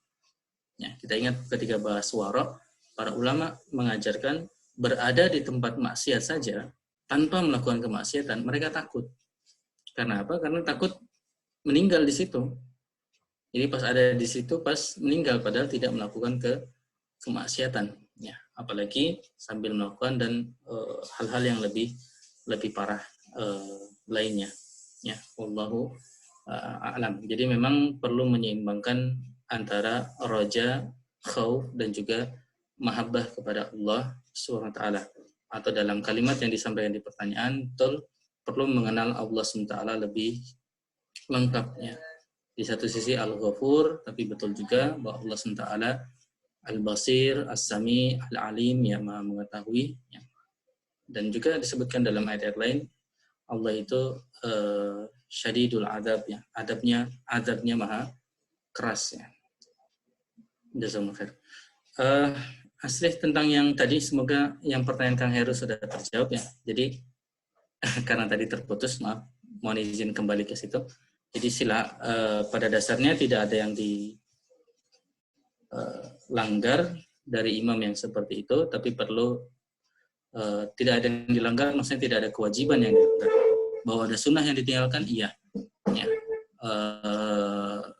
Tapi kembali perlu perhatian terhadap pandangan dari para jamaah yang juga penting. Apalagi dia istiqomah seperti itu, ya. Beres sholat langsung pergi, beres sholat langsung pergi. Nah tadi pada dasarnya banyak sunnah sebenarnya yang dia tinggalkan. Di antara sunnah yang para ulama sepakat, ya, sunnah itu sunnah istighfar, ya, dan zikir-zikir lainnya. Dan ini nyambung dengan diskusi yang tadi dari Pak Agus Jodi dan Kang Vektor, ya. Wallahu a'lam, yang ana faham yang para ulama sebutkan sebagai sunnah tarkiyah. Sunnah tarkiyah itu sunnah untuk ditinggalkan adalah kalimatnya berdoa setelah sholat. Tapi kalau kita lihat lebih detail, sebenarnya yang dimaksud adalah berdoa persis setelah selesai sholat. Jadi orang misalnya Assalamualaikum, lalu dia langsung berdoa. Nah itu disunahkan, dia tidak berdoa di situ. Kenapa? Ya, istilahnya sunnah tarkiyah, bukan? Artinya kalau ditinggalkan berdoa di tempat itu sunnah. Jadi ada sunnah mengerjakan dan ada sunnah untuk tidak mengerjakan di situ.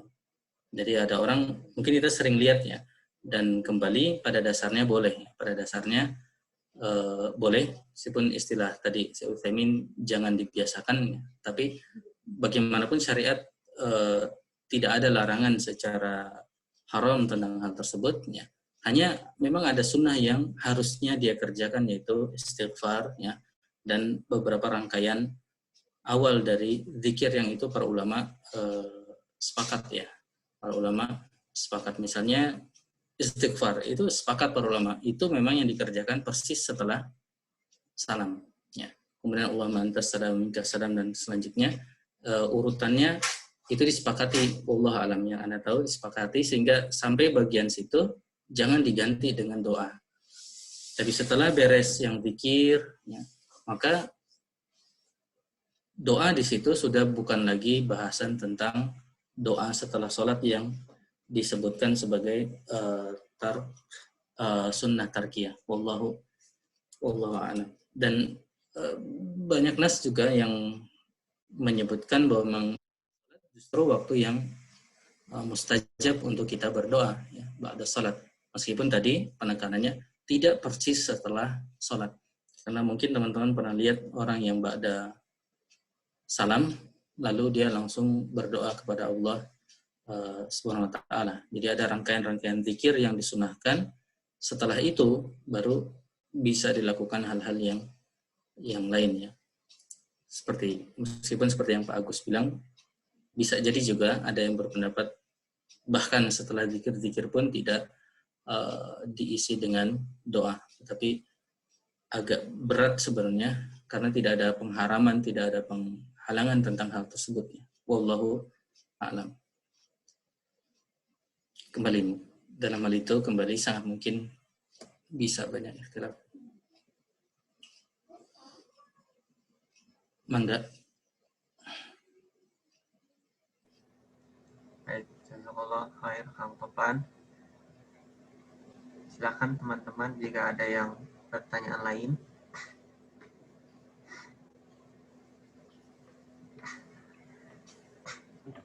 Saya boleh bertanya lagi nggak? Iya, mangga. Boleh Mengkoreksi sambil menunggu yang lain. Sedikit out of topic nih Mas Topan. Ya. Tentang ini yang sedang ngetren nih, sedang kontemporer, tentang manusia membuat koloni di Mars atau di bulan. Nah, bagaimana atau adakah syariat Islam yang mengatur tentang kehidupan manusia di luar bumi? Mungkin sedikit banyak bisa diminta ilmunya Mas Topan. Nah, jazakumullah khair. Ya, mungkin sebagai Penasaran. sebagai jawaban awal meskipun tidak langsung, kita bahas hal-hal sedikit tentang ini ya. Ada ulama kita di antaranya jadi beliau ketika ditanya, dia tanya dulu orang yang bertanya, kamu mau ngerjain itu? Enggak, katanya. Dia hanya membayangkan saja. Maka sahabat itu bilang, ya udah nanti balik lagi ke saya kalau kamu mau ngerjakan itu. Tapi tentu tidak berarti mutlak seperti itu. Maka jawabannya adalah ada, insya Allah. Bagaimananya? Nah, bagaimananya ya kita tidak tahu. Ya. Karena sangat tentu itu sudah wilayahnya ijtihad para ulama ahli fikih. Ya. Ijtihad para ulama ahli fikih, misalnya tentang arah kiblat. Ya. Misalnya ya faktor ya, yang ngetren kan kayak diskusi misalnya arah kiblatnya kemana. Ya. Itu nanti case per case-nya kita belum tahu, tapi jawaban tentang pertanyaan apakah ada fikih manusia, adakah syariatnya? Jawabannya pasti ada.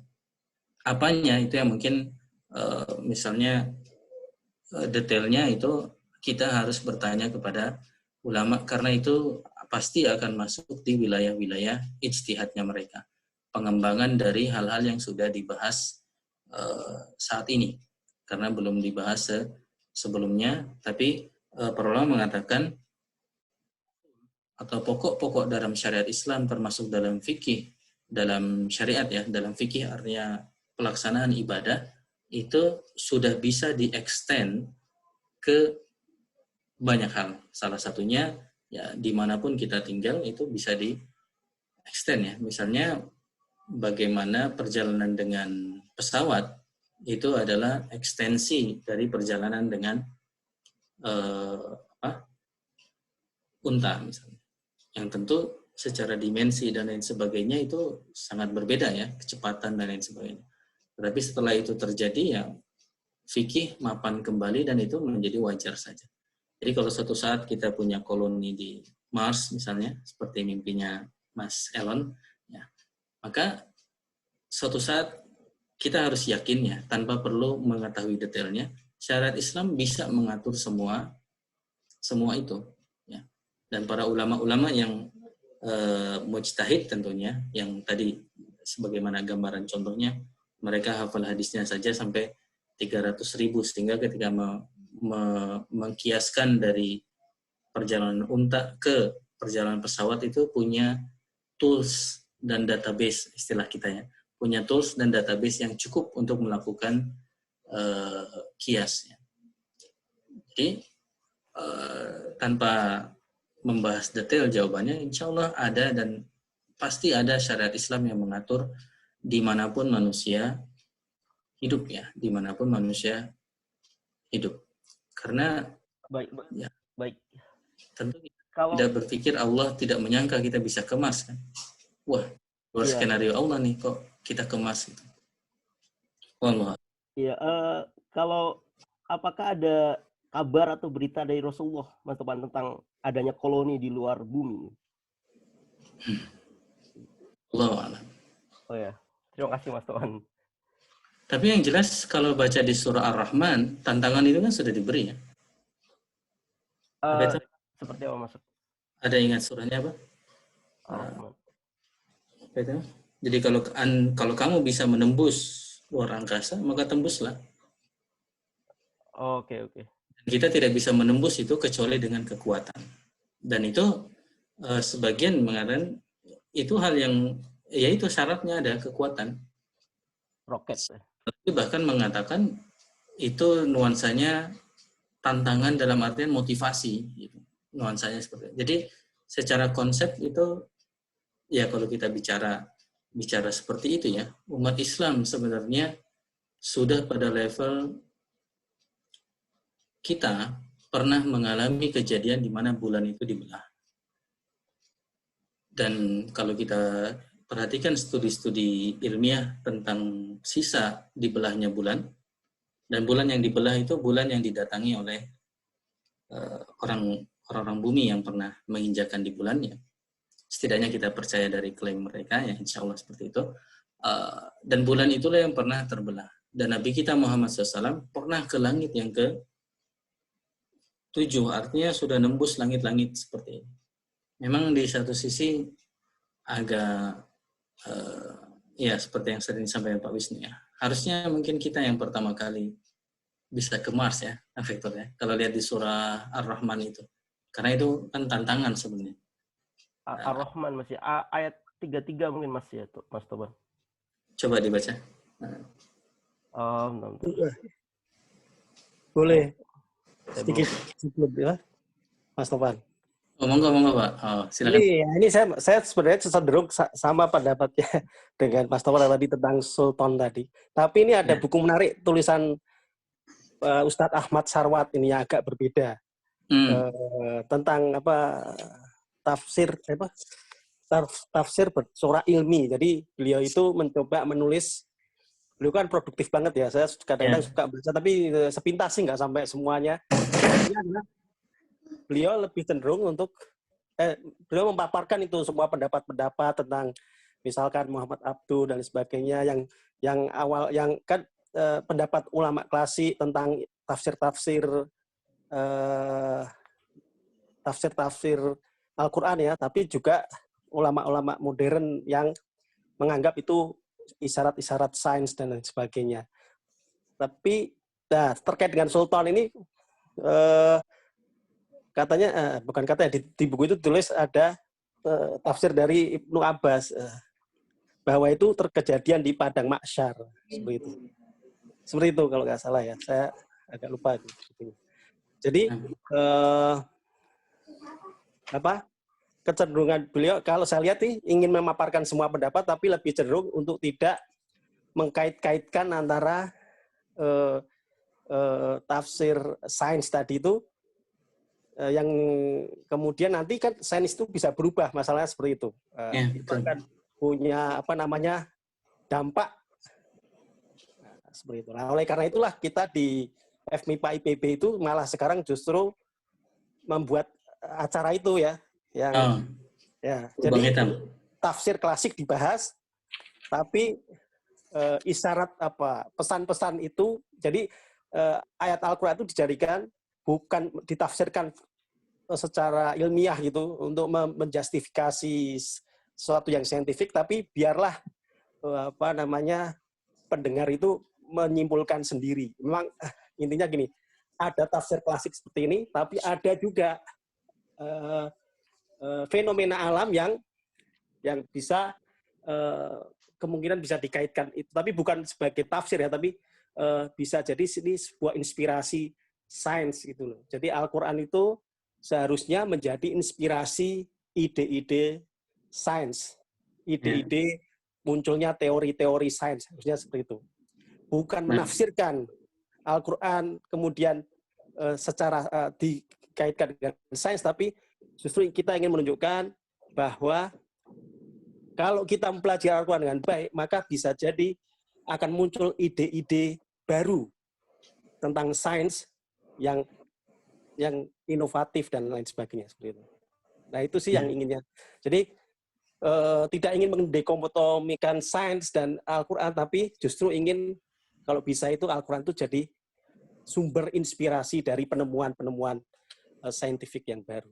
Nah untuk itulah dipicu pakai acara yang di FMIPA itu, mudah-mudahan sih nanti banyak yang itu inginnya sih. Kemudian mungkin seperti yang diinginkan Bro Vector ini, kalau Bro Vector kan tapi terkait dengan komputer sains aja. Kita itu inginnya kumpul semua ilmuwan yang punya semangat untuk bisa menjadikan Al-Quran ini sebagai sumber inspirasi penemuan-penemuan baru. Seperti itu. Jadi bukan mentafsirkan kembali, tapi menjadi inspirasi. Dan itu kalau tidak dimulai ya kapan lagi? Sebenarnya ada sih Gus Pur dengan ya itu kan, tapi ya mungkin Gus Pur sudah punya framework-nya sendiri, ya nggak tahu. Mungkin akan diajak juga oleh Pak Husin, saya nggak tahu. Nah, intinya sih seperti itulah inginnya. Pak Husin ini temannya Pak Agus Yudi juga seangkatan. Tahu kan Pak? Tahu. Yang fisika ya? Ya, fisika. Oh ya. Mungkin itu aja dari saya. Karena ada ini jadi saya ikut ngomong sedikit. Ya baguslah. Ya alhamdulillah. Jazakallahu khair Pak Wisnu. Betul sekali ya. Artinya tepat tadi istilah inspirasi ya. Dan kita tidak membatasi tafsir Al-Quran dengan tafsir ijaz science ya. Karena memang urutannya ya seperti kita ketahui Al-Quran yang ada sekarang itu sudah bisa menjadi pelajaran, semua ayatnya ada nilai-nilainya sebelum ada sains itu artinya. Tapi ketika sains nanti pun terinspirasi dari itu, maka para ulama pun membolehkan itu adalah ekstensi tadi. Kembali kata kunci lain, itu ekstensi dari atau perluasan dari makna Al-Quran yang bisa dimaknai seperti itu tanpa menafikan atau tanpa menafikan istilah tanpa kontradiksi dengan makna yang awalnya. Meskipun tadi tidak mengunci dengan makna sains tadi, karena namanya sains kadang-kadang yang grace di tahun 80-an ternyata tahun 2000 sudah ditolak fenomenanya bahkannya. Jadi seperti itu Allah. Tadi ayatnya ayat berapa, Vector? Rahman ayat 33. Mungkin 33. Salah atau benar? Hai jamaah jin dan manusia, jika kamu sanggup menembus penjuru langit dan bumi, maka lintasilah. Kamu tidak dapat menembusnya kecuali dengan kekuatan. Iya. Iya, tafsir itu tentu tafsir kembali. Para ulama kita telah bisa mengambil pelajaran dari ayat itu, ya. Yang juga kita sudah bisa mengambil manfaatnya, ya, tentang kebesaran Allah SWT dan lain sebagainya. Tapi dalam nuansa tadi motivasi atau inspirasi, Allah alam tentu hal itu sangat mungkin ya, tanpa kita tentu menyalahi atau berkontradiksi dengan pendapat-pendapat yang sebelumnya. Misalnya ulama para sahabat mengatakan ini tentang keutamaan dari misalnya ya dari Allah SWT, kebesaran Allah Subhanahu wa taala. Maka bisanya manusia ke Mars itu kebesaran Allah SWT. Ya, artinya kita tetap pandang itu sebagai atau dalam perspektif ya, dalam frame akidah kita. Tidak mungkin kita bisa ke sana tanpa kebesaran dari Allah SWT. Ya. Hanya memang kita kecolongannya sebagai umat Islam, mengapa ilmu itu kok diberikan kepada mereka? Ya.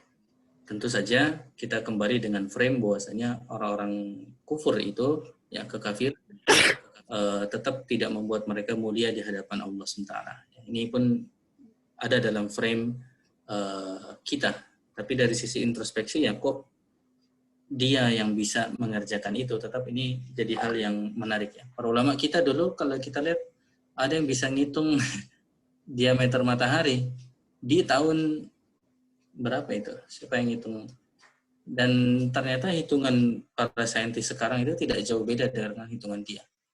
Nah, inspirasi dia untuk bisa ngitung diameter matahari mungkin yang dimaksud oleh Pak Wisnu inspirasi yang diarahkan oleh Al-Quran yang untuk mengenal ciptaan-ciptaan Allah Subhanahu wa ta'ala. Wallahu a'lam. Ini kembali ke pertanyaan Vektor, apakah ada isyarat? Wallahu a'lam. Yang Anda ingat kebetulan ayat itu kalau terkait dengan isyarat tadi, dan Masya Allah ya, ayatnya pun lafadznya memang menarik seperti itu. Tapi tadi Alhamdulillah kita diingatkan jangan mengunci dengan fenomena yang ada sekarang karena bisa salah. Ayat kebesaran lain yang Anda ingat itu di surah An-Nisa. Dan fenomena sebenarnya sudah ada para ulama yang juga menggeluti hal ini, ada bukunya juga, I'jazul Quran ya. Mukjizat-mukjizat Al-Quran. Di antaranya mungkin rekan-rekan pernah lihat videonya ya.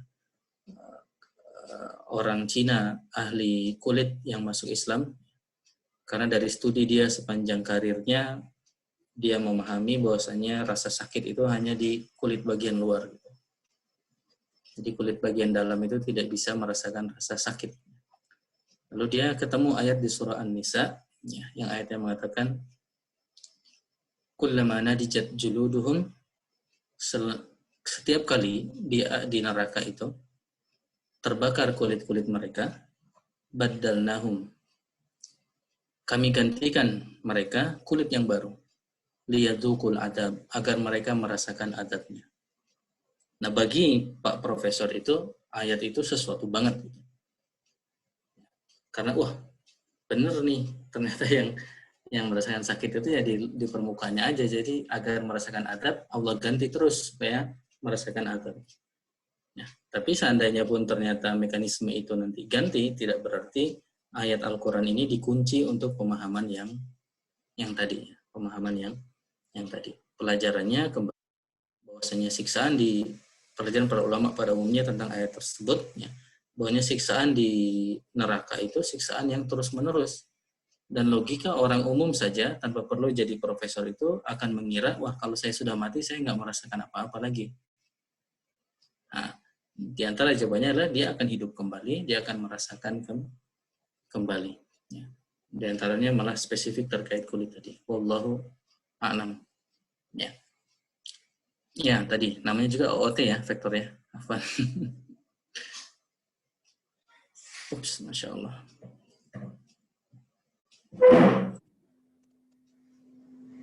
Jazakallah khairan Kang Topan. Udah tinggal 5 menit lagi. Mungkin terakhir ini Kang Topan ada tambahan pertanyaan Kang Heru. Oh iya. Sedikit ya. Jadi jazakallah Ustadz atas jawabannya. Cuma kita sebagai makmum membiarkan saja atau kita kasih masukan gitu ya. Masalahnya imamnya itu adalah rutin yang suka jadi imam di sholat subuh, dan secara basic beliau adalah sesepuh atau Ustadz juga di komplek kami. Tadi ya Ustadz yang setelah sholat langsung pulang itu ya. Jadi pertanyaannya, membiarkan saja atau kita kasih masukan ya. Ya, mungkin malah memang sebaiknya ditanya ya, karena jangan-jangan ada hajat beliau. Kenapa beliau segera pulang? Ya, artinya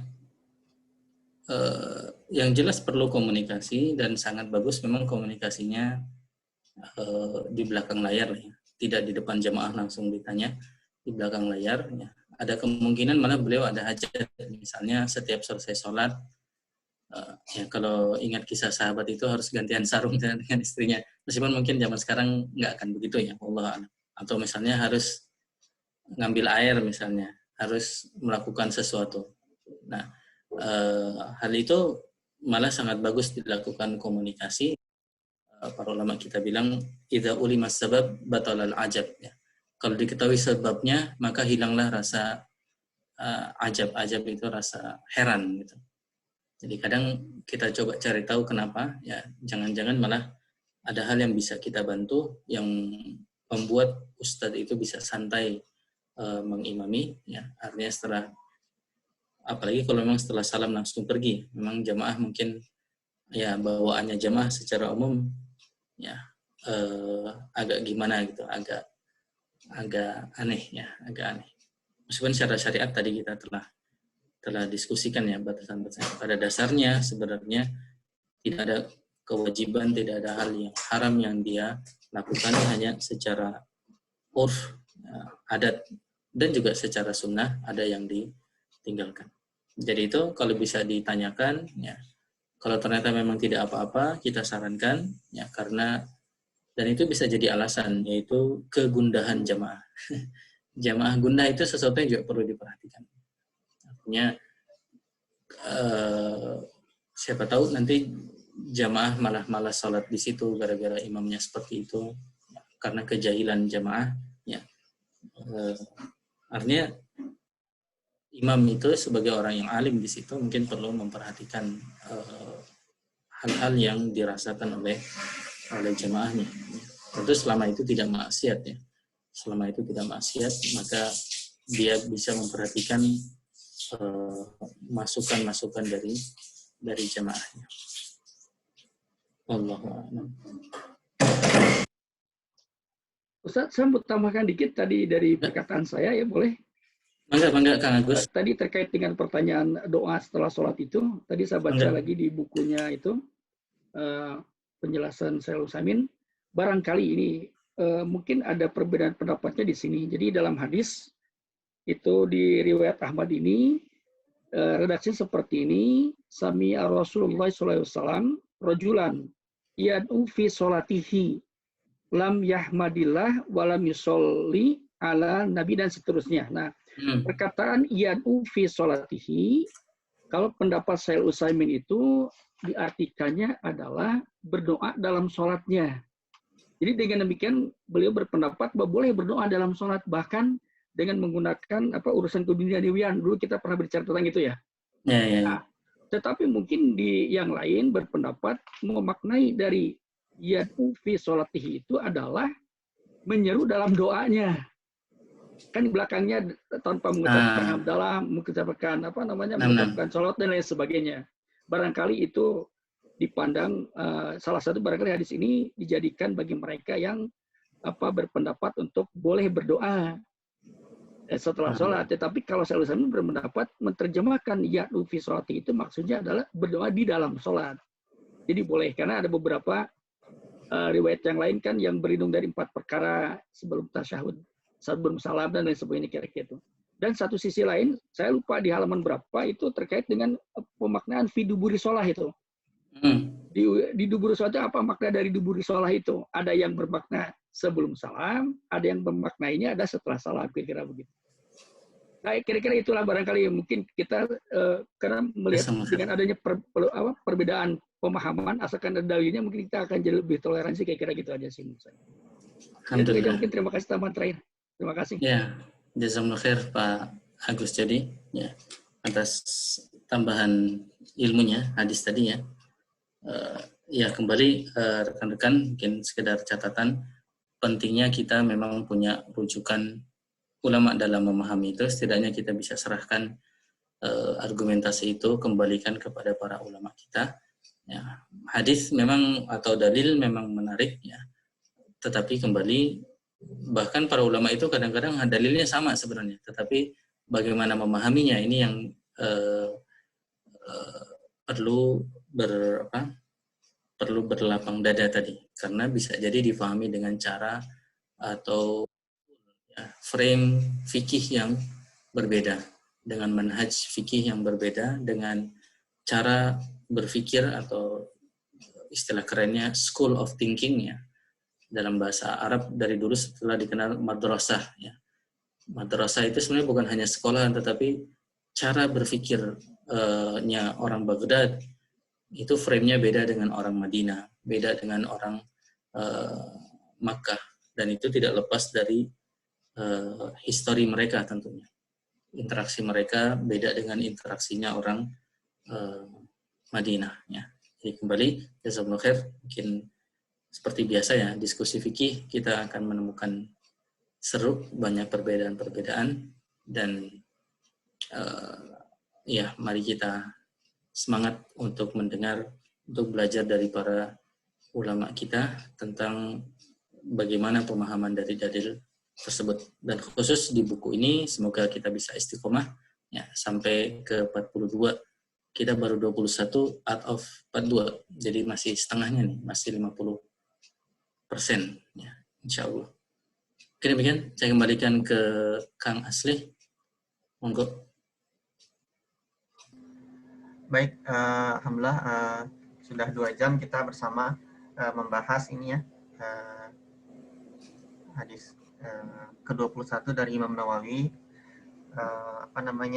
Semoga kita bisa ambil pelajaran yang sangat dalam sekali ya, sangat dalam dan sangat sangat berguna sekali gitu untuk kita di dunia ini. Karena dengan istiqomah, dengan berpegang teguh kepada Allah, berpegang teguh di jalan Allah ya, mengerjakan perintah, kewajiban, dan juga meninggalkan yang dilarang, itu balasannya besar sekali gitu. Allah malaikat diturunkan gitu ya, bahkan nggak perlu kita takut dan khawatir gitu.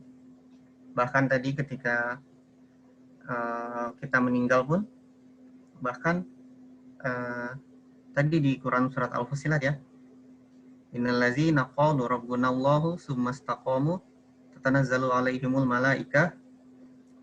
malaikatu alla takhafu wa la tahzanu wa abshiru bil jannati allati kuntum tu'adun nahnu awliya'ukum fil hayatid dunya wa fil akhirah. Jadi bahkan ketika kita meninggal pun oleh Allah itu dilindungi ya, dilindungi apa-apa yang kita tinggalkan di dunia. Jadi bisa membuat kita tenang gitu. Dengan istiqomah membuat kita membuat hati kita menjadi lebih tenang. Allah akan lindungi keluarga kita, cukupkan gitu ya, bahkan anak-anak kita misalnya ya, tidak perlu khawatir pada orang-orang yang istiqomah di jalan Allah. Barangkali itu aja singkatan pelajaran hari ini. Ada tambahan mungkin Kang Topan? Nah, mangga. Cukup? Tutup aja. Baik, marilah kita tutup pertemuan kita kali ini dengan sama-sama dengan bacaan hamdalah, alhamdulillahirabbil alamin. Astagfirullahaladzim.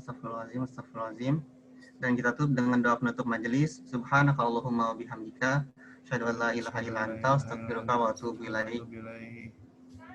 Kurang lebihnya mohon maaf dari saya pribadi. Billahi taufiq wal hidayah. Assalamualaikum warahmatullahi wabarakatuh. Waalaikumsalam warahmatullahi wabarakatuh. Jazakumullah khair. Jazakumullah khair.